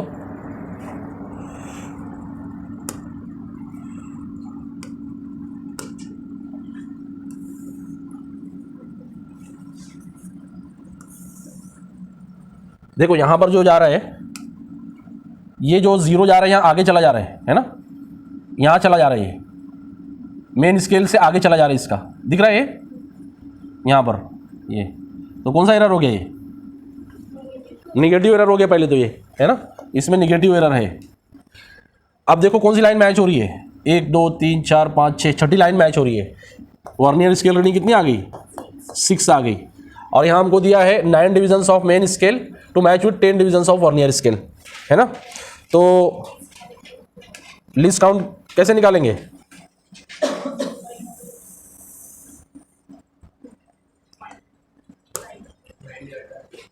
हाँ, लिस्ट काउंट निकालने का हमारा तरीका है, least count is equal to 1 MSD -1 VSD। 1 MSD देखो कितना दिया है, क्लियर कट दिया सब mm में है ना, तो 1 MSD कितना हो गया, 1 mm हो गया। 1 VSD के लिए क्या करना पड़ेगा, number of divisions on main scale कितने, 9/10 इंटू 1 माइनस ये कितना हो जाएगा, 0.9 हो जाएगा। तो LC कितना हो गया, लीस्ट काउंट 0.1 mm हो गया। अब देखो जीरो एरर क्या आ जाएगा, एरर इज इक्वल टू ये मेन स्केल रीडिंग होगी 0 प्लस वर्नियर स्केल रीडिंग कितनी हो रही है, ये छठा नंबर मैच हो रहा है, इंटू लीस्ट काउंट 0.1, ये हो गया 0.6, लेकिन निगेटिव एरर है ना, ये निगेटिव एरर। अब यहां पर आ जाओ, जो एक्चुअल मेजरमेंट है, मेजरमेंट में क्या दिया है देखो, मेजरमेंट में अपने को डायमीटर बोला है, डायमीटर मेन स्केल रीडिंग कितनी है उसकी, देखो ये मेन स्केल रीडिंग है ना, इससे इमीडिएट लेफ्ट वाला कितना नंबर है, यहां तक 10 हुआ, ये 11 हुआ, ये 12 से पहले है, ये दिख रहा है क्या, तो मेन स्केल रीडिंग 11 हो गया। वर्नियर स्केल रीडिंग कौन सा मैच हो रहा है, ये 1 2 3 4 5 6 7 8 नंबर वाला मैच हो रहा है, 8 हो गया, इंटू लीस्ट काउंट 0.1 और माइनस एरर, तो ये हो जाएगा 11 प्लस 0.8 माइनस एरर कितना, माइनस 0.6 एरर है ना, निगेटिव एरर, तो जाएगा 11.8 और ये हो जाएगा प्लस 0.6, कितना हो जाएगा, 8 और 6 14, 12.4 mm, ये हो गया डायमीटर। समझ में आया क्या जीरो एरर कैसे करेंगे, इंस्ट्रूमेंट का जो क्वेश्चन आएगा जीरो एरर वाला ही आएगा इस बार, और मेरा ऐसा अंदाजा है कि इस बार माइक्रोमीटर वाला आने वाला है ना, ये आ चुका है अभी, वर्नियर कैलिपर वाला आया था 25 में। कौन सा, ये वाला, ये वाले में देखो मेन स्केल रीडिंग मतलब क्या, ये मेन स्केल रीडिंग है, फॉर्मूला तो मालूम है ना, main scale reading plus VSR into least count. Main scale reading कहां से निकाले अपन ने, ये वर्नियर है ना, वर्नियर स्केल है ये वाली, इससे इमीडिएट लेफ्ट वाला कौन सा है, ये 10 है, ये 11 नंबर वाला है, तो अपना वो क्या हो गया 11 main scale reading. Vernier scale reading मतलब कौन सा, वर्नियर स्केल का कौन सा डिवीजन मैच करता है, काउंट कर लेने का, 1 2 3 4 5 6 7 8 8वां मैच कर रहे हैं, हो गए बराबर, और लिस्ट काउंट हमने निकाला है पहले से, तो हमारा लिस्ट काउंट इंटू VSR, ठीक है, समझ में आया क्या अभी, माइनस एरर, तो आंसर हो गया इसका 12.4। ये क्वेश्चन भी डाला था अपने चैनल के ऊपर, डाला था ना, ज्यादातर लोग ने गलत किया था क्वेश्चन,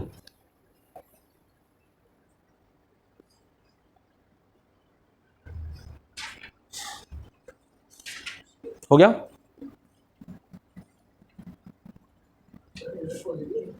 नहीं पॉजिटिव कैसे रहेगा, आगे चला गया ना, ये कल बताया था ना, आगे चला गया मतलब एरर क्या रहेगा, निगेटिव रहेगा। पॉजिटिव एरर किसको बोलेंगे, देखो इंस्ट्रूमेंट क्लोज है और रीडिंग बता रहे मतलब आगे बता रहे हो, जीरो रीडिंग बता रहे मतलब पॉजिटिव बता रहे हो, तो उसका माइनस करना पड़ेगा, तो जब आगे रहेगा वो, तो इसका मतलब क्या है कि जीरो होना चाहिए लेकिन वो आगे, जीरो होना चाहिए यहाँ लेकिन आगे, मतलब क्या है, रीडिंग बता रहे हो तो उतनी रीडिंग माइनस होना चाहिए जितनी आगे थी, तो वो एरर कौन सा रहेगा, वो पॉजिटिव एरर रहेगा, समझ में आया, वो माइनस होगा वहां से। लेकिन अगर ये आगे चला गया, इससे ऐसा चला गया, तो अब क्या हो गया, मेजरमेंट में पहले इसको इतना कवर करना पड़ेगा, फिर यहां से काउंटिंग शुरू होगी, है ना, अभी ऐसे चला गया है वो, तो उतना एरर होना चाहिए जितना आगे गए, तो इसके लिए एरर उसको क्या बोलेंगे, आगे चला गया तो निगेटिव एरर रहेगा, है ना, समझ में आया क्या, मेन स्केल के जीरो से आगे निकल गया वर्नियर का जीरो, तो निगेटिव एरर, पीछे रह गया तो पॉजिटिव एरर, तो जो साइन रहेगी वो साइन यहां पर लेना पड़ेगा, फॉर्मूले में माइनस है, पॉजिटिव एरर आए तो पॉजिटिव लिखना पड़ेगा, निगेटिव एरर आए तो निगेटिव लिखना पड़ेगा, समझ में आया क्या, समझ में आया, आगे निकला मतलब निगेटिव एरर। आगे चलो,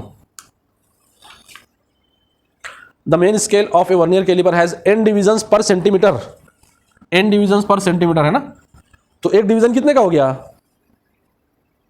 एक डिवीजन कितने का हो गया, 1 सेंटीमीटर में n डिवीजन, तो एक डिवीजन कितने का हो गया, ये मेन स्केल का दे रहा है ना, तो 1 MSD कितने का हो गया,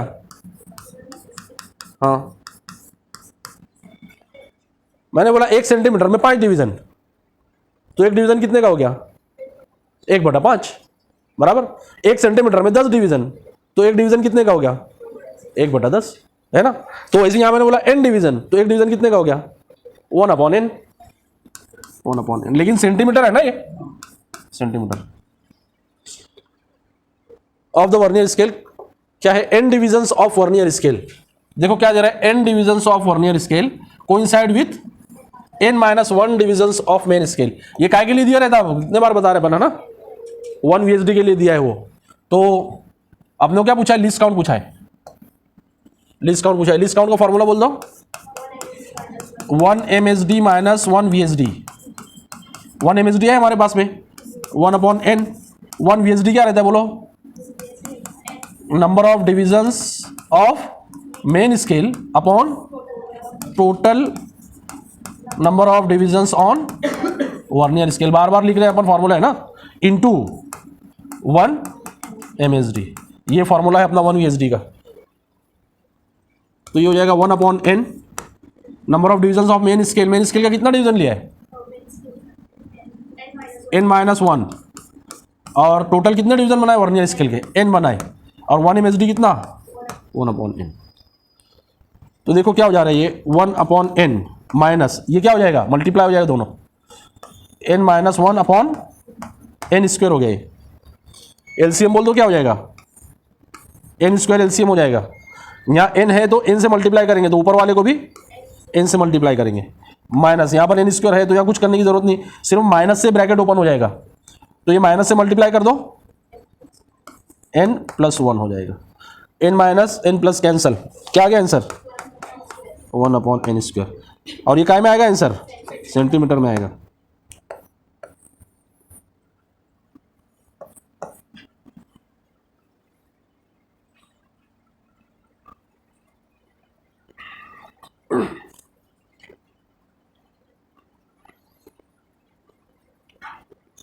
समझ में आ गया? वर्नियर कैलिपर के ये 3 क्वेश्चन जिसको आ गए उसको कोई भी क्वेश्चन आ जाएगा वर्नियर कैलिपर का, तीनों एकदम टिपिकल क्वेश्चन है ना।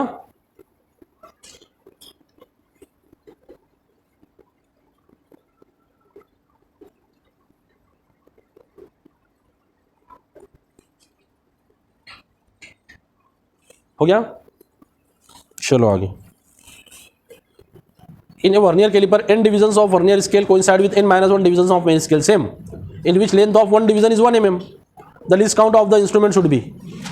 कर डालेंगे क्या? कर डालो जा, फर्स्ट एकदम 1 मिनट में कर डालो। n divisions of vernier scale coincide with n-1 divisions of main scale। और आसान है थोड़ा ये, इसमें दे दिया है एक मेन स्केल डिवीजन कितना है? 1 mm है। लीस्ट काउंट कितना आ जाएगा? 1 MSD कितना दिया है? 1 mm दिया है। और 1 VSD कितना हो जाएगा? n-1/n इंटू 1, ये 1 VSD हो गया। तो लीस्ट काउंट कितना हो जाएगा? 1 - n-1/n, ये हो जाएगा। तो हो गया n, इधर हो जाएगा n-n+1, अगेन कैंसिल 1/n। ये mm में रहेगा ना, क्योंकि ये mm था। आंसर क्या में दिया है? 1/n mm दिया है, 1/10 सेंटीमीटर दिया, 1/10। अगर इसको सेंटीमीटर में कन्वर्ट कर तो क्या करते हैं अपन? डिवाइड करते हैं 10 से। तो इस पर भी ध्यान देने का रहता है ना कभी भी, नहीं तो अपन ढूंढेंगे 1/n आंसर है ही नहीं, मतलब क्वेश्चन गलत है कहीं, तो भी ऐसा नहीं रहेगा ना, इस पर ध्यान देने का। आगे चलो, स्क्रू गेज वाला आ गया। The pitch of a screw gauge is 1 mm। Pitch दिया है ना 1 mm and there are 100 divisions on the circular scale. Circular scale पे कितना डिवीजन? 100 लिखते चलो है ना। P is equal to 1 mm और CSD सर्कुलर स्केल डिवीजन कितना? 100। लीस्ट काउंट मिल जाएगा यहाँ से। While measuring the diameter of a wire the linear scale reads 1 mm। Linear scale reads मतलब क्या? Main scale reading. Linear scale कौन सी रहती है? मेन स्केल रहती है ना माइक्रोमीटर में। And 47th division of circular scale coincides.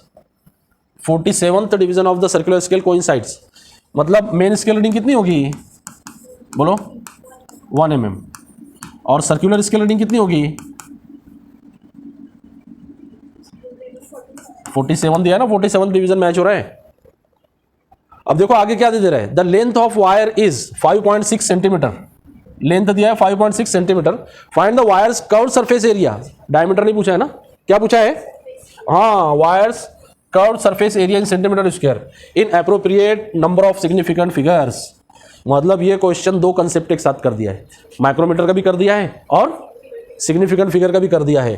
तो हमको क्या करना पड़ेगा, पहले डायमीटर निकालना पड़ेगा और उसके बाद में कर्व सरफेस का एरिया, मतलब क्या है फॉर्मूला बोलो, हाँ पाई आर स्क्वायर नहीं आएगा, सरकमफरेंस इनटू लेंथ, ये कर्व सरफेस रहेगा ना। अभी देखो ये वायर है ऐसे सर्कुलर, बराबर, ये कर्व सरफेस ये वाला है, ये पूरा ऐसे, तो ये क्या हो जाएगा, ये सरकमफरेंस है, उसका एरिया नहीं है, सरकमफरेंस है बाहर का, ये नहीं पूछा है ना, अंदर वाला नहीं पूछा है, ये सरकमफरेंस इनटू लेंथ, तो ये क्या हो जाएगा, ये कर्व सरफेस का एरिया होगा। सरकमफरेंस मतलब क्या रहेगा, 2 पाई आर या पाई डी बोलेंगे अपन, पाई डी मिलेगा यहाँ पर, 2r मतलब d हो जाएगा, पाई डी इंटू एल हो जाएगा। ये एरिया पूछा है अपने को, समझ में आया क्वेश्चन। तो पहले d निकालो, जैसे अपन माइक्रोमीटर का निकालते हैं d, उसके बाद एरिया निकालो, कर्व सरफेस का एरिया। सबसे पहले लीस्ट काउंट निकाल लो, पिच अपॉन CSD हो जाएगा 1/100 मतलब कितना 0.01 mm, ये लीस्ट काउंट हो गया, ठीक है। फिर यहाँ पर आ जाओ, इसका डायमीटर हो जाएगा, diameter is equal to main scale reading plus circular scale reading into least count. तो मेन स्केल रीडिंग 1 है, सर्कुलर स्केल रीडिंग 47 है, इंटू 0.01 लीस्ट काउंट है इसका, तो ये कितना हो जाएगा, diameter d is equal to 1.47 mm हो जाएगा। कर्व सरफेस का एरिया फिर कितना हो जाएगा, a इज इक्वल टू पाई कितना, देखो आसानी के लिए क्या करो, पाई 22/7 ले लो, d कितना है अपना 1.47, 7 से कट हो जाएगा ना ये, इंटू l कितना है, लेंथ ऑफ वायर 5.6 सेंटीमीटर है ये, है ना, और ये mm में आए, ध्यान दो, तो ये कितना mm हो जाएगा ये, या फिर क्या करो, इसको सेंटीमीटर में कर लो, ज्यादा आसान हो जाएगा, है ना, इसको सेंटीमीटर में कर लो, कितना सेंटीमीटर हो जाएगा ये, बोलो 0.147 सेंटीमीटर हो जाएगा ये, सही है। तो जाएगा 0.147 इंटू 5.6, 7 से दोनों कट हो सकता है, 7 × 56 भी कर सकते हो, 7 से ये भी कट हो सकता है, इसलिए हमने 22/7 लिया, 7 × 7 0.8 हो जाएगा, 7 × 56 बराबर है। 8 से पहले इसको मल्टीप्लाई कर दो, ये 22 ऐसे रहने दो, 8 × 7 = 56, 8 × 4 = 32 और 5 = 37, 8 × 8 और 3 = 11, 1 2 3 4, 1 2 3 4 यहाँ पर लगेगा डेसिमल, 22 से मल्टीप्लाई कर दो, 22 छक्के 132, नहीं याद है 22 का पढ़ा ना, 22 सते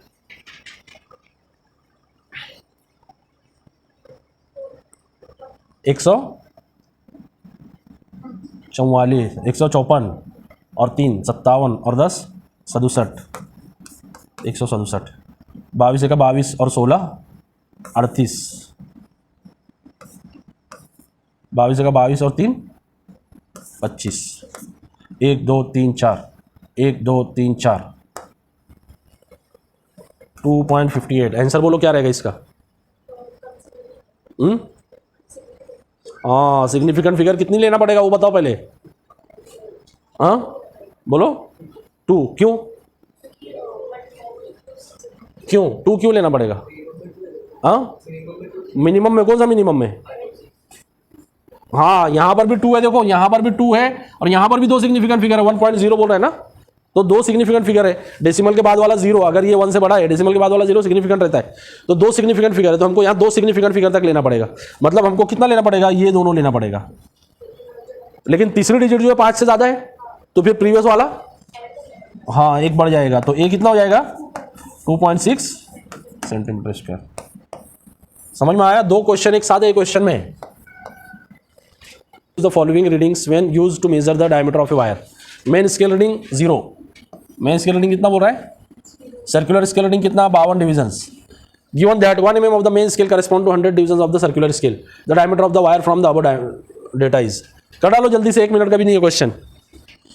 diameter is equal to main scale reading plus circular scale reading into least count. 1 mm of main scale correspond to 100 divisions of circular scale. Least count बोल दो, 1/100 हो जाएगा सीधे सीधे 0.01। ये तो मालूम है ना, अभी इस पे ज़्यादा बताने की जरूरत नहीं है ना। लीस्ट काउंट कैसे निकला? मेन स्केल रीडिंग कितना दिया है 0, सर्कुलर स्केल कितना दिया है 52 इंटू 0.01, तो कितना हो गया 0.52। ये काय में आ जाएगा, mm में आ जाएगा। लेकिन आंसर देखो सेंटीमीटर में दिया है, तो सेंटीमीटर मतलब 10 से और डिवाइड कर दो। कुछ दम है क्वेश्चन में? आगे चलो। हाँ ये देखो question, 2 full turns of the circular scale of gauge cover a distance of 1 mm on scale। 2 full turns, 2 चक्कर अगर घूमता है स्क्रू तो कितना डिवीजन, कितना लेंथ कवर करता है वो 1 mm। यहां से क्या मिलेगा अपने को? पिच मिलेगा। कितनी रहेगी पिच? पिच मतलब क्या? स्क्रू एक रिवॉल्यूशन में कितना आगे बढ़ता है, दैट इज पिच।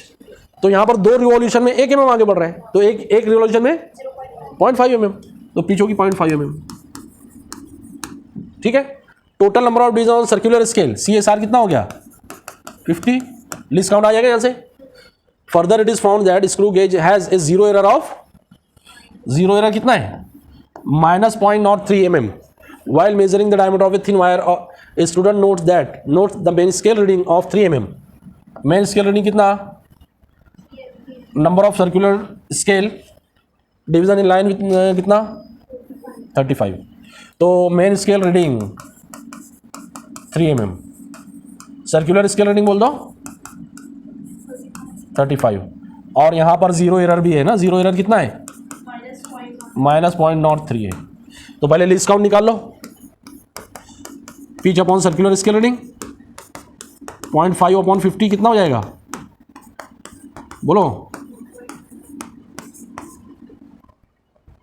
ये डेसिमल गया, यहाँ 0 बढ़ जाएगा, तो 5 जगह 5, 5 जगह 5, 100, 1/100 मतलब कितना 0.01। तो यहाँ पर डायमीटर हो जाएगा D इज इक्वल टू, बोल दो main scale reading plus circular scale reading into least count minus error. Main scale reading कितनी, सर्कुलर स्केल रीडिंग कितनी, लीस्ट काउंट 0.01 माइनस 0.03, कितना हो जाएगा 3 प्लस ये कितना हो जाएगा 0.35 प्लस 0.03, 3.35 और ये कितना हो जाएगा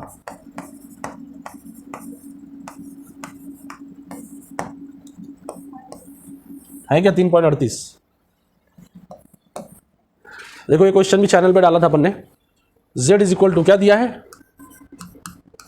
A into B upon A plus B, और क्या पूछा है हाँ, and errors in the determination of A and B are respectively delta A and delta B। Then the fractional error in the calculation of Z is, fractional error in the calculation of Z मतलब क्या, delta Z upon Z पूछा है अपने को, ये कितना रहेगा, है ना। अपने को ये दिया है, इसका कोई फॉर्मूला नहीं रहता है ना, इसको क्या करना पड़ता है, इसको डिफरेंशिएट करना पड़ता है। तो ध्यान दो कैसे डिफरेंशिएट करना पड़ता है। देखो यहां पर क्या करेंगे हम लोग, डिफरेंशिएटिंग। ये क्वेश्चन से हमको क्या बात समझ में आई, ये क्वेश्चन से ये बात समझ में आ रही है अपने को कि जिस चीज का फॉर्मूला हमारे पास में नहीं है और उसका एरर निकालना है, तो उसको क्या करना पड़ेगा, सीधे सीधे डिफरेंशिएट कर दो।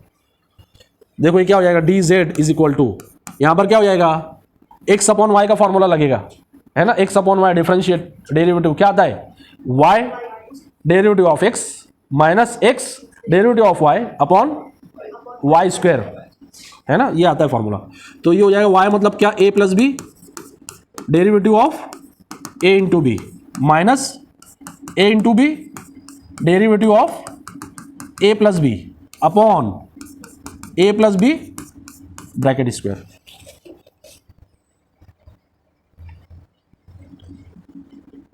क्या हो जाएगा फिर ये a प्लस बी, इसको अलग कर देते हैं, इसका डेरिवेटिव बोल दो, x इंटू वाई आ जाएगा यहां पर, है ना। x इंटू वाई मतलब क्या, a d B plus B D a, और अलग कर दो अपॉन ए प्लस बी स्क्वायर, ये माइनस ए बी ऐसे ही रहेगा, derivative of a plus b क्या हो जाएगा, डी ए प्लस डी बी अपॉन ए प्लस बी का whole square. A plus b इसके स्क्वायर के साथ में कैंसिल हो जाएगा। अब जो बचा a D B plus B D A upon A plus B, और यहां पर minus a b into d A plus D b, यहां पूरा डेरिवेटिव का था एक खेल, a plus b bracket square. ये क्या है अपना डी जेड आया, अपने को क्या चाहिए, डी जेड अपॉन जेड चाहिए, मतलब इसको जेड से डिवाइड करना पड़ेगा अभी। तो ये बन जाएगा d Z upon Z is equal to, इसको भी डिवाइड करो, इसको भी डिवाइड करो, a D B plus B D A upon A plus b. Z से डिवाइड करना मतलब क्या, उसको उल्टा करके मल्टीप्लाई कर दो, तो इंटू क्या हो जाएगा, A plus B upon A into B, ऐसे हो जाएगा। और ऐसे ये minus a B D A plus D B upon A plus b का स्क्वायर, और जेड से डिवाइड करना मतलब उल्टा करके मल्टीप्लाई, ए प्लस बी अपॉन ए इंटू बी। तो ए प्लस बी यहां से कैंसिल इसके साथ में, और ए प्लस बी ये स्क्वायर के साथ में कैंसिल, और ए बी कैंसिल। तो क्या आ गया अभी, डी जेड अपॉन जेड क्या आ गया, D Z upon Z is equal to, देखो A D B plus B D A upon A B, तो A D B upon A B, A D B upon A B plus B D A upon A B, minus ये वाला D ए plus D B upon D ए plus D B upon ए plus B. कुछ नहीं कर रहा, अपन simplify करते चले जा रहे हैं ना इस काय में, डिफरेंशिएट करने में। देखो यहाँ ए कैंसिल हो गया, यहाँ बी कैंसिल हो गया। मैं इसको पहले लिख लेता हूँ, डी अपॉन ए को पहले लिख लेता हूँ मैं, तो क्या हो जाएगा, delta A upon A plus delta B upon B minus delta A plus delta B upon A plus B, ये क्या बन जाएगा, delta Z upon Z. Answer कौन सा हो गया फिर,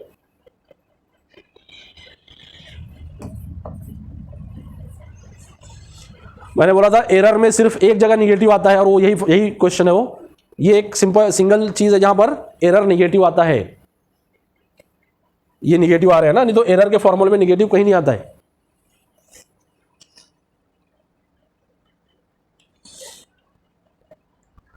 देखो ये क्वेश्चन चैनल पे कर दिया था मैंने, सबने देखा होगा ना। यहां पर ये क्वेश्चन लेने का एक रीजन है, वो रीजन क्या है, देखो ये z है ना, z is equal to a cross b upon A plus b, z is equal to a into B upon A plus b. इसको मैं उल्टा कर देता हूं, तो लेफ्ट साइड में क्या हो जाएगा, 1 अपॉन जेड, और इधर क्या हो जाएगा, A plus B upon A B, A into B मतलब ए बी। तो ए के भी डिवाइड में रहेगा और बी के भी डिवाइड में रहेगा, है ना। तो फिर क्या हो गया, A upon A B plus B upon A B, यहाँ ए कैंसिल, यहाँ बी कैंसिल, तो 1 upon Z is equal to क्या हो गया, 1 अपॉन ए प्लस 1 अपॉन बी। ऐसे आ रहे हैं ना। देखो ये काय का फॉर्मूला, ये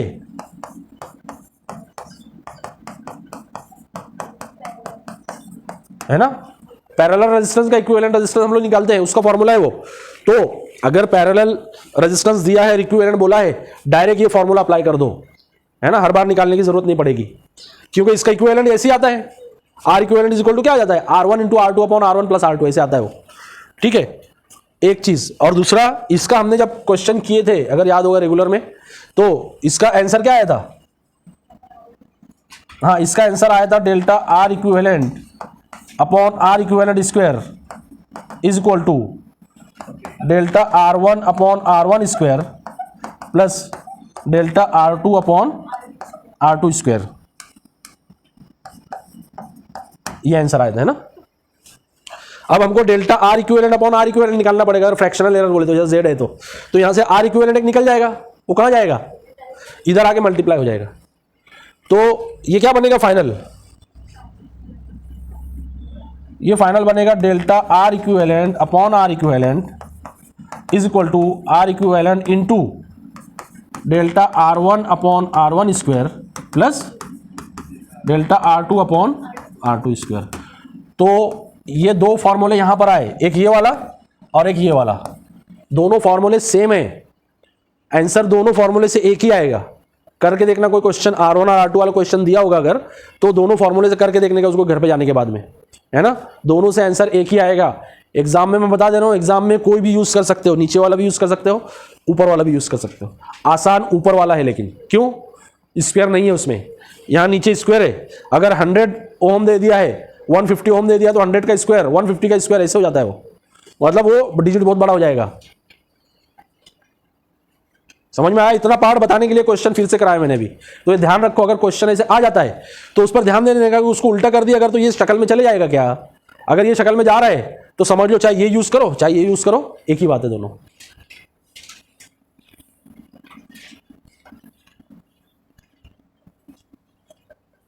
चलो आगे। Student measures the distance traversed in free fall of a body. Distance traversed in free fall of a body, initially at rest, body initially rest थी फिर उसको छोड़ा तो फ्री फॉल हो रहा है ना, इन ए गिवन टाइम में ही uses this data to estimate G. क्या करना है उसको, जी कैलकुलेट करना है, मतलब उसके पास में वेलोसिटी रहेगी कहीं ना कहीं, the acceleration due to gravity, ये कैलकुलेट करना है उसको, है ना। If the maximum percentage error in measurement of distance and time are, maximum percentage error in measurement of distance and time are, distance में E1 है और टाइम में E2 है, the percentage error in estimation of g is.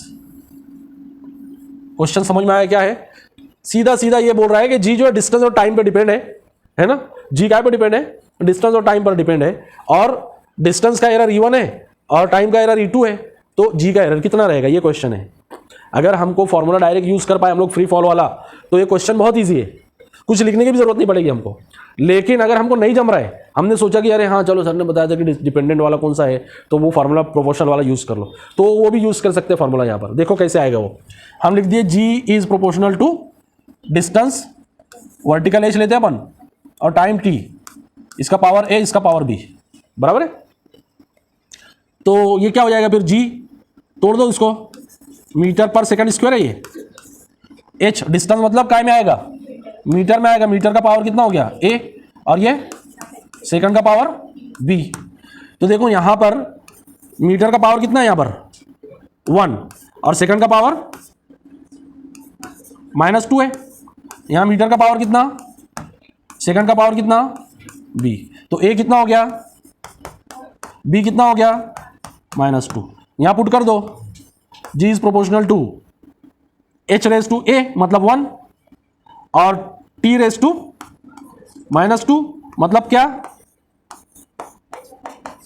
ऐसे है ये G T square, है ना, एच इज इक्वल टू क्या, हाफ जी टी स्क्वेयर, मालूम है ना फॉर्मूला अपने को, वही फॉर्मूला यहां पर अपने को जी पूछा है यहां पर। अब अपने को बोला है कि एच का जो परसेंटेज एरर है, ध्यान दो, एच का जो परसेंटेज एरर है वो कितना है, E1 है, और टी का परसेंटेज एरर कितना है, E2 है।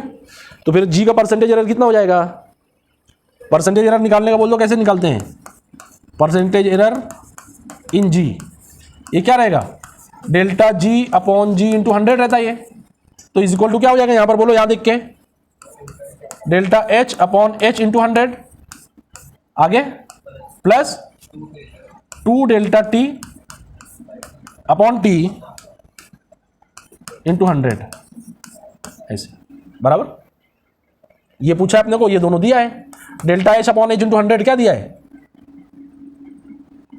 देखो क्या दिया है, maximum percentage error in measurement of the distance and time are E1 and E2, तो E1 क्या दिया है, परसेंटेज एरर इन डिस्टेंस, E2 क्या दिया है, हाँ ये जो है यही दिया है E1, और ये जो है ये दिया है E2, तो कितना हो गया percentage error in ji,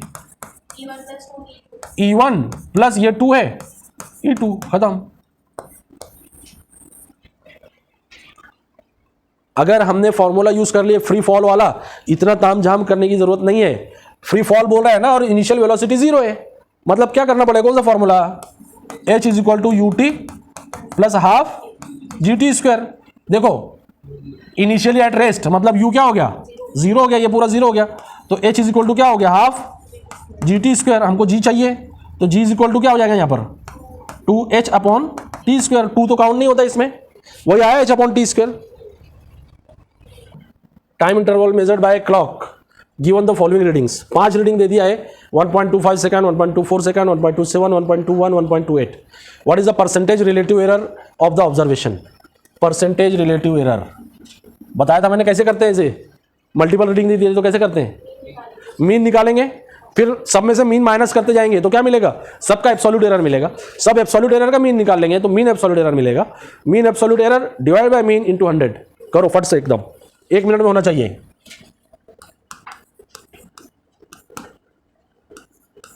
board पे लिखने का इंतजार मत करो।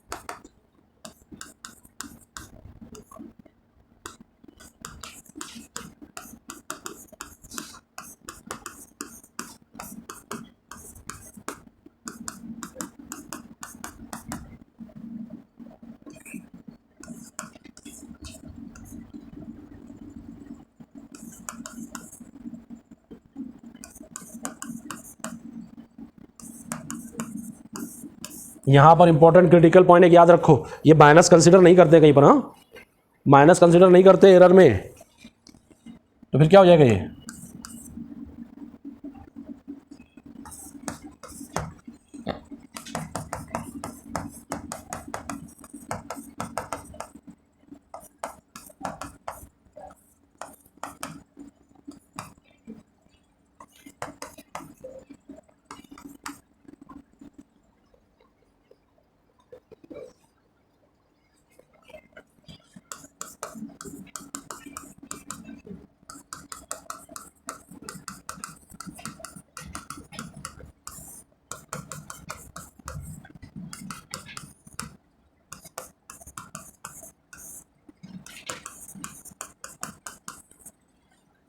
डेसिमल के बाद 2 डिजिट, डेसिमल के बाद 2 डिजिट, दोनों कैंसिल हो जाएगा, है ना।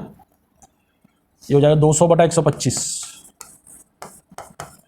25 से कैंसिल होगा, 25 5 125, 25 8 200, तो कितना हो जाएगा, 5 1 5, 3 बचा, 5 6 30,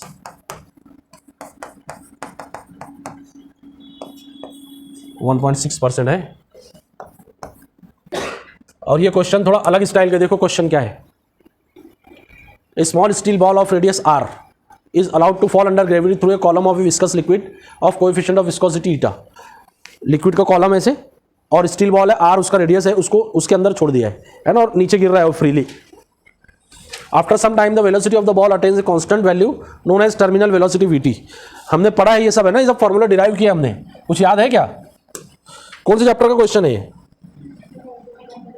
हाँ बोलो, मैकेनिकल प्रॉपर्टीज ऑफ फ्लूइड की उसका टॉपिक है ये, है ना, टर्मिनल वेलोसिटी, विस्कस ड्रैग, और क्या क्या आता है उसमें, the terminal velocity depends on, क्या पे डिपेंड है, देखो terminal velocity depends on, terminal velocity depends on mass of the ball m, viscosity eta, radius r and acceleration due to gravity g। 4 चीजों पर डिपेंड है ना। Which of the following relation is dimensionally correct? Which of the following relation dimensionally correct? कैसे करेंगे बोलो, बोलो, directly proportional करके, very good, Vt is directly proportional to, बोलो m, दूसरा ईटा r जी, इसका power a B c d. करेंगे, करो।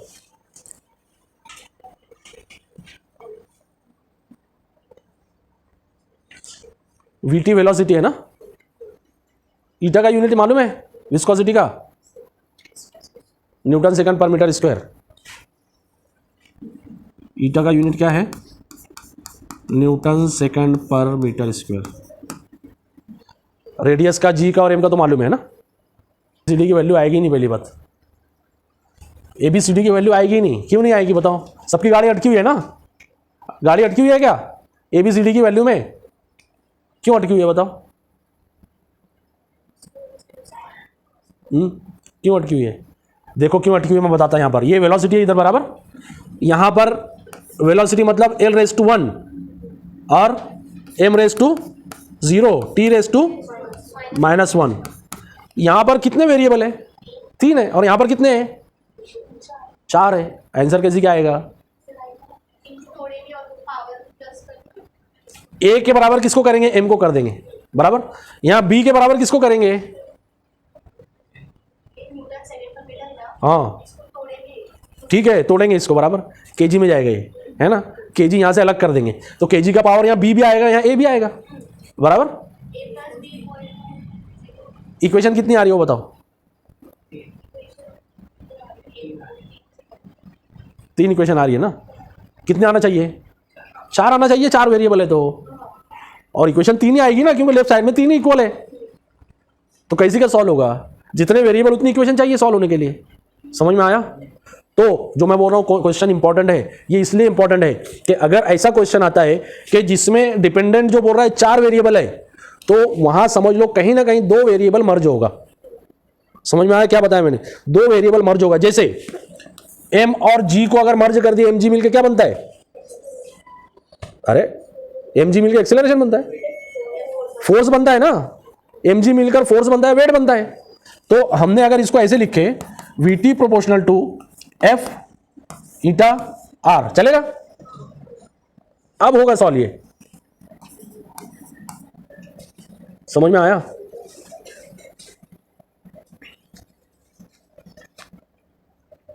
और बाद में क्या करने का, एफ को तोड़ देने का एम जी में बराबर। इससे भी आसान बताता हूं, ध्यान दो क्वेश्चन पर। ये क्वेश्चन 3 फोल्ड है, जो मैं बोल रहा हूं इतना इंपॉर्टेंट क्वेश्चन है, ऐसे ही नहीं बोल रहा हूं मैं। ये एक फोल्ड हो गया इसका पहले, है ना, कि अगर डिपेंड 4 वेरिएबल है तो 2 वेरिएबल कहीं ना कहीं मर्ज होगा, एक चीज। दूसरी चीज, अगर ऐसा कुछ आता है, अपने को यहाँ क्लियर कट बोल रहा है, टर्मिनल वेलोसिटी है, ये विस्कोसिटी है, ये जो है मास है, ये क्लियर कट बोल रहा है ना। इसका मतलब इसका फॉर्मूला है, फॉर्मूला हमको मालूम है क्या है। टर्मिनल वेलोसिटी 2 जगह आता है फॉर्मूले में, अगर याद होगा तो। किसी को याद है? एक स्टोक्स लॉ में आता है, f is equal to eta r v. Very good, ये वाला एक फॉर्मूला है ना, टर्मिनल वेलोसिटी, ये वाला एक फॉर्मूला है। और एक वीटी का डायरेक्ट फॉर्मूला है, वीटी इज इक्वल टू 2/9 वाला, याद है किसी को? 2/9 रो माइनस सिग्मा और जी आर स्क्वायर अपॉन ईटा, ये वाला फॉर्मूला है। ये दोनों फॉर्मूले से भी डायरेक्ट कर सकते हो तुम लोग। कैसे देखो, वीटी इज इक्वल टू क्या हो जाएगा, एफ अपॉन 6 पाई को निकाल दो, डायमेंशन में काउंट नहीं हो गए हैं, ईटा आर हो जाएगा। एफ को आगे तुम्हारा आंसर है ना। यहां से करना है तो देखो कैसे, 2/9 नहीं आएगा, इसको हटा दो। रो माइनस सिग्मा दोनों डेंसिटी है ना, दोनों डेंसिटी ले लो इसको, density G R square upon eta बराबर। डेंसिटी नहीं चाहिए अपने को, मास चाहिए, मास बोल रहे हैं ना, तो डेंसिटी का क्या लिख सकते हैं अपन, mass upon volume, G R square upon eta. Volume की जगह क्या लिख देंगे, बॉल है ना, 4/3 pi R cube, G R square upon eta, R square ये क्यूब से कैंसल, ये इसमें काउंट नहीं होगा, एम जी अपॉन वही आया। समझ में आया? यहां से भी करेंगे तो वही आएगा, करके देखने का। देखो यहां तो डायरेक्ट इक्वेशन आ गई ना, ये वाली है ना। तो इसमें क्रिटिकल पॉइंट क्या है, 3 से ज्यादा वेरिएबल जब रहेंगे डिपेंडेंट वाले, तो 2 वेरिएबल मर्ज हो जाएंगे। या उससे भी आसान क्या है, डायरेक्ट उसका फॉर्मूला यूज कर लो। समझ में आया?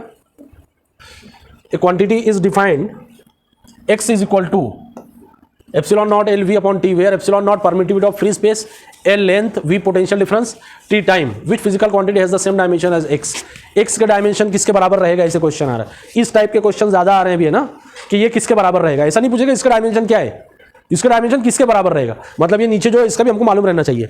देखो एकदम आसान तरीका ये है कि x is equal to epsilon naught l v upon t, सबको तोड़ते चले जाओ, फाइनल डायमेंशन किस शक्ल में आता है वो लेके आ जाओ, इसमें से अब किसका डायमेंशन वो समझ में आता है हमको।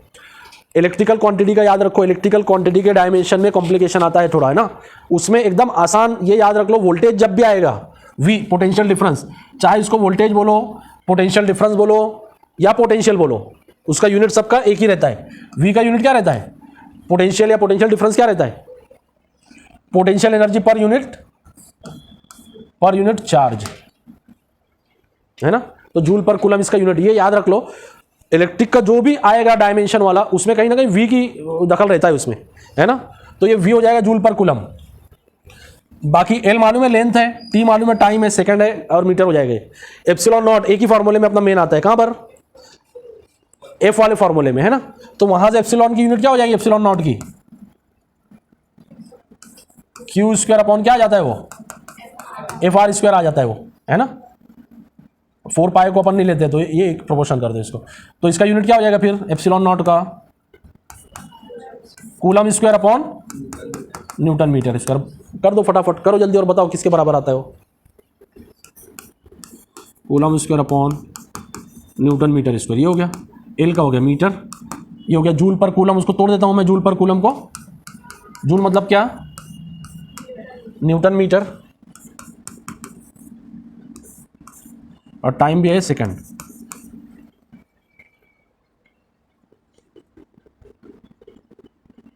क्या क्या कट हो जाएगा, देखो न्यूटन न्यूटन कट हो गया, ये मीटर से ये मीटर कट, ये मीटर से ये मीटर कट, क्या बचा, अच्छा कूलम से ये स्क्वायर कट, क्या बचा, कूलम पर सेकंड, मतलब क्या, चार्ज पर यूनिट टाइम क्या रहता है, ये करंट रहता है, ये हो गया। तो एक्स का यूनिट किसके बराबर हो गया, समझ में आया कैसे किए, तोड़ते चले जाने का उसको। Physical quantity x depends on quantity y and z as follows. कैसे डिपेंड है वो, x is equal to a y plus b tan c z, ऐसे डिपेंड है। Where a b and c are constant, which of the following do not have the same dimensions. कौन से दो है जो सेम डायमेंशन नहीं रहेंगे, ऐसा पूछ रहे हैं, है ना। ऐसा नहीं पूछ रहे ए का डायमेंशन क्या, बी का क्या, सी का, ऐसा नहीं पूछ रहा आपने। कौन से दो ऐसे हैं जिसका डायमेंशन सेम नहीं रहेगा, कैसे करेंगे, देखो ये दोनों का एडिशन कब पॉसिबल है, जब दोनों का डायमेंशन सेम रहेंगे। इसका डायमेंशन क्या हो जाएगा, ये 1 हो जाएगा, इसका डायमेंशन क्या हो जाएगा, ये भी 1 रहेगा ना, जब भी तो ये 1 होगा, इसका भी डायमेंशन 1 हो जाएगा। और ये दोनों, ये 1 हो गया, तो ये दोनों का डायमेंशन कैसे रहेगा, इक्वल रहेगा। और वैसे ही इसका डायमेंशन कैसे रहेगा, इक्वल रहेगा। अब लगा लो फटाफट, एक्स और बी सेम रहेगा क्या, सेम रहेगा ना, एक्स जो इसके बराबर भी रहेगा, इसके बराबर भी रहेगा, तो एक्स और बी सेम रहेगा। सी और जेड इनवर्स सेम रहेगा क्या, सी जेड इज इक्वल टू 1 है, तो सी इज इक्वल टू क्या हो जाएगा, मतलब क्या, जेड रेस टू -1 बराबर। तो सी और जेड इनवर्स भी सेम है। y और b अपॉन a सेम रहेगा क्या, देखो ए वाई और b सेम रहेगा, A Y is equal to B, जब ये दोनों का एडिशन होगा ना, तो y is equal to B upon A, ये भी सही है।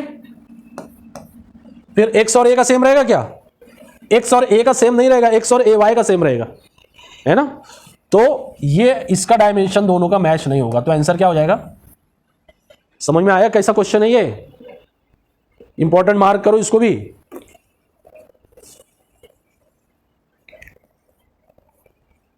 पूरा रूल के ऊपर खेल है ना इसका, रूल जो अपन ने पढ़े, क्या रूल पढ़े, ट्रिग्नोमेट्री का 1 रहता है, इसके लिए उसके अंदर जो रहेगा उसका भी 1 रहेगा। उसके बाद में प्लस माइनस कब पॉसिबल है, जब सब सेम डायमेंशन रहेगा तब। ये रूल के ऊपर क्वेश्चन है ये। With the usual notation the following equation is given, with the usual notation, मतलब जो नोटेशन यूज होता है जनरली। एस काय के लिए यूज होता है डिस्टेंस के लिए, यू काय के लिए इनिशियल वेलोसिटी के लिए, ए और टी काय के लिए एक्सीलरेशन और टाइम के लिए। तो बोल रहा है which statement about this equation is correct. Equation बोल रहा है कि ओनली न्यूमेरिकली करेक्ट है, ओनली डायमेंशनली करेक्ट है, both numerically and dimensionally correct, neither numerically not dimensionally. Numerically मतलब क्या, वैल्यूज पुट करे तो वो बराबर इक्वेशन होना चाहिए सॉल्व, मतलब न्यूमेरिकली करेक्ट। और डायमेंशनली करेक्ट तो मालूम है हमको, इधर का डायमेंशन उधर का डायमेंशन इक्वल होना चाहिए। तो क्या दिया हमको, s is equal to u plus half a two T minus one. Actual में अपना फॉर्मूला क्या है वो, s is equal to half a t square, ये फॉर्मूला है ना। अभी देखो इससे कहीं मैच होती है क्या, या हम लोग और दूसरे तरीके से मैच करके देखते हैं। u प्लस हाफ, ये इसको ब्रैकेट को मल्टीप्लाई कर दो हाफ ए से, a इंटू टू टी हो जाएगा माइनस a बाय टू हो जाएगा।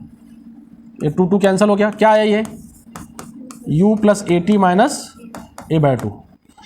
देखो ये डिस्प्लेसमेंट है, ये वेलोसिटी है, तो ये दोनों इक्वल रह सकता है क्या, नहीं। ये क्या है, ए टी क्या है, ये भी वेलोसिटी रहेगा।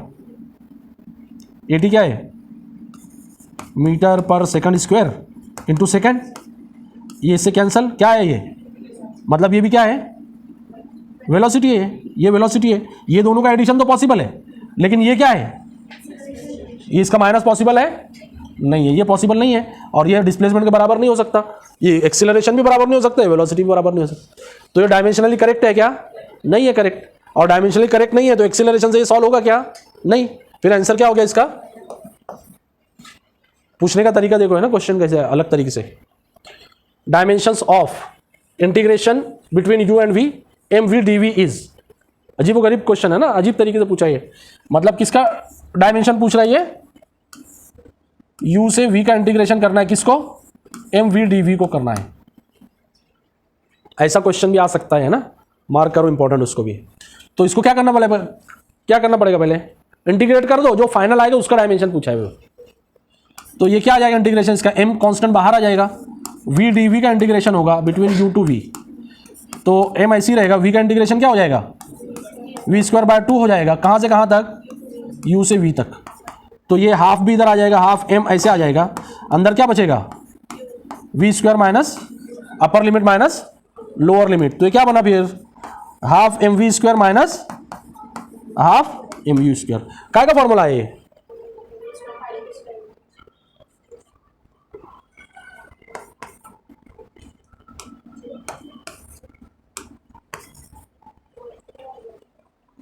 Work done is equal to change in kinetic energy.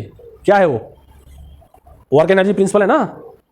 तो ये एक्चुअल में काय का फॉर्मूला है, ये वर्क डन का या एनर्जी का फॉर्मूला है वो। तो एनर्जी का यूनिट पूछा है सीधे सीधे, तो डायरेक्ट नहीं पूछा उसने कि एनर्जी का डायमेंशन क्या रहेगा, वो तो सबको रटा हुआ रहता है ना एनर्जी का डायमेंशन। तो क्या हो जाएगा इसका डायमेंशन फिर, जूल, मतलब केजी मीटर पर सेकंड स्क्वायर इंटू मीटर, तो KG metre square upon second square, मतलब M L two T minus two. ये हो गया इसका डायमेंशन।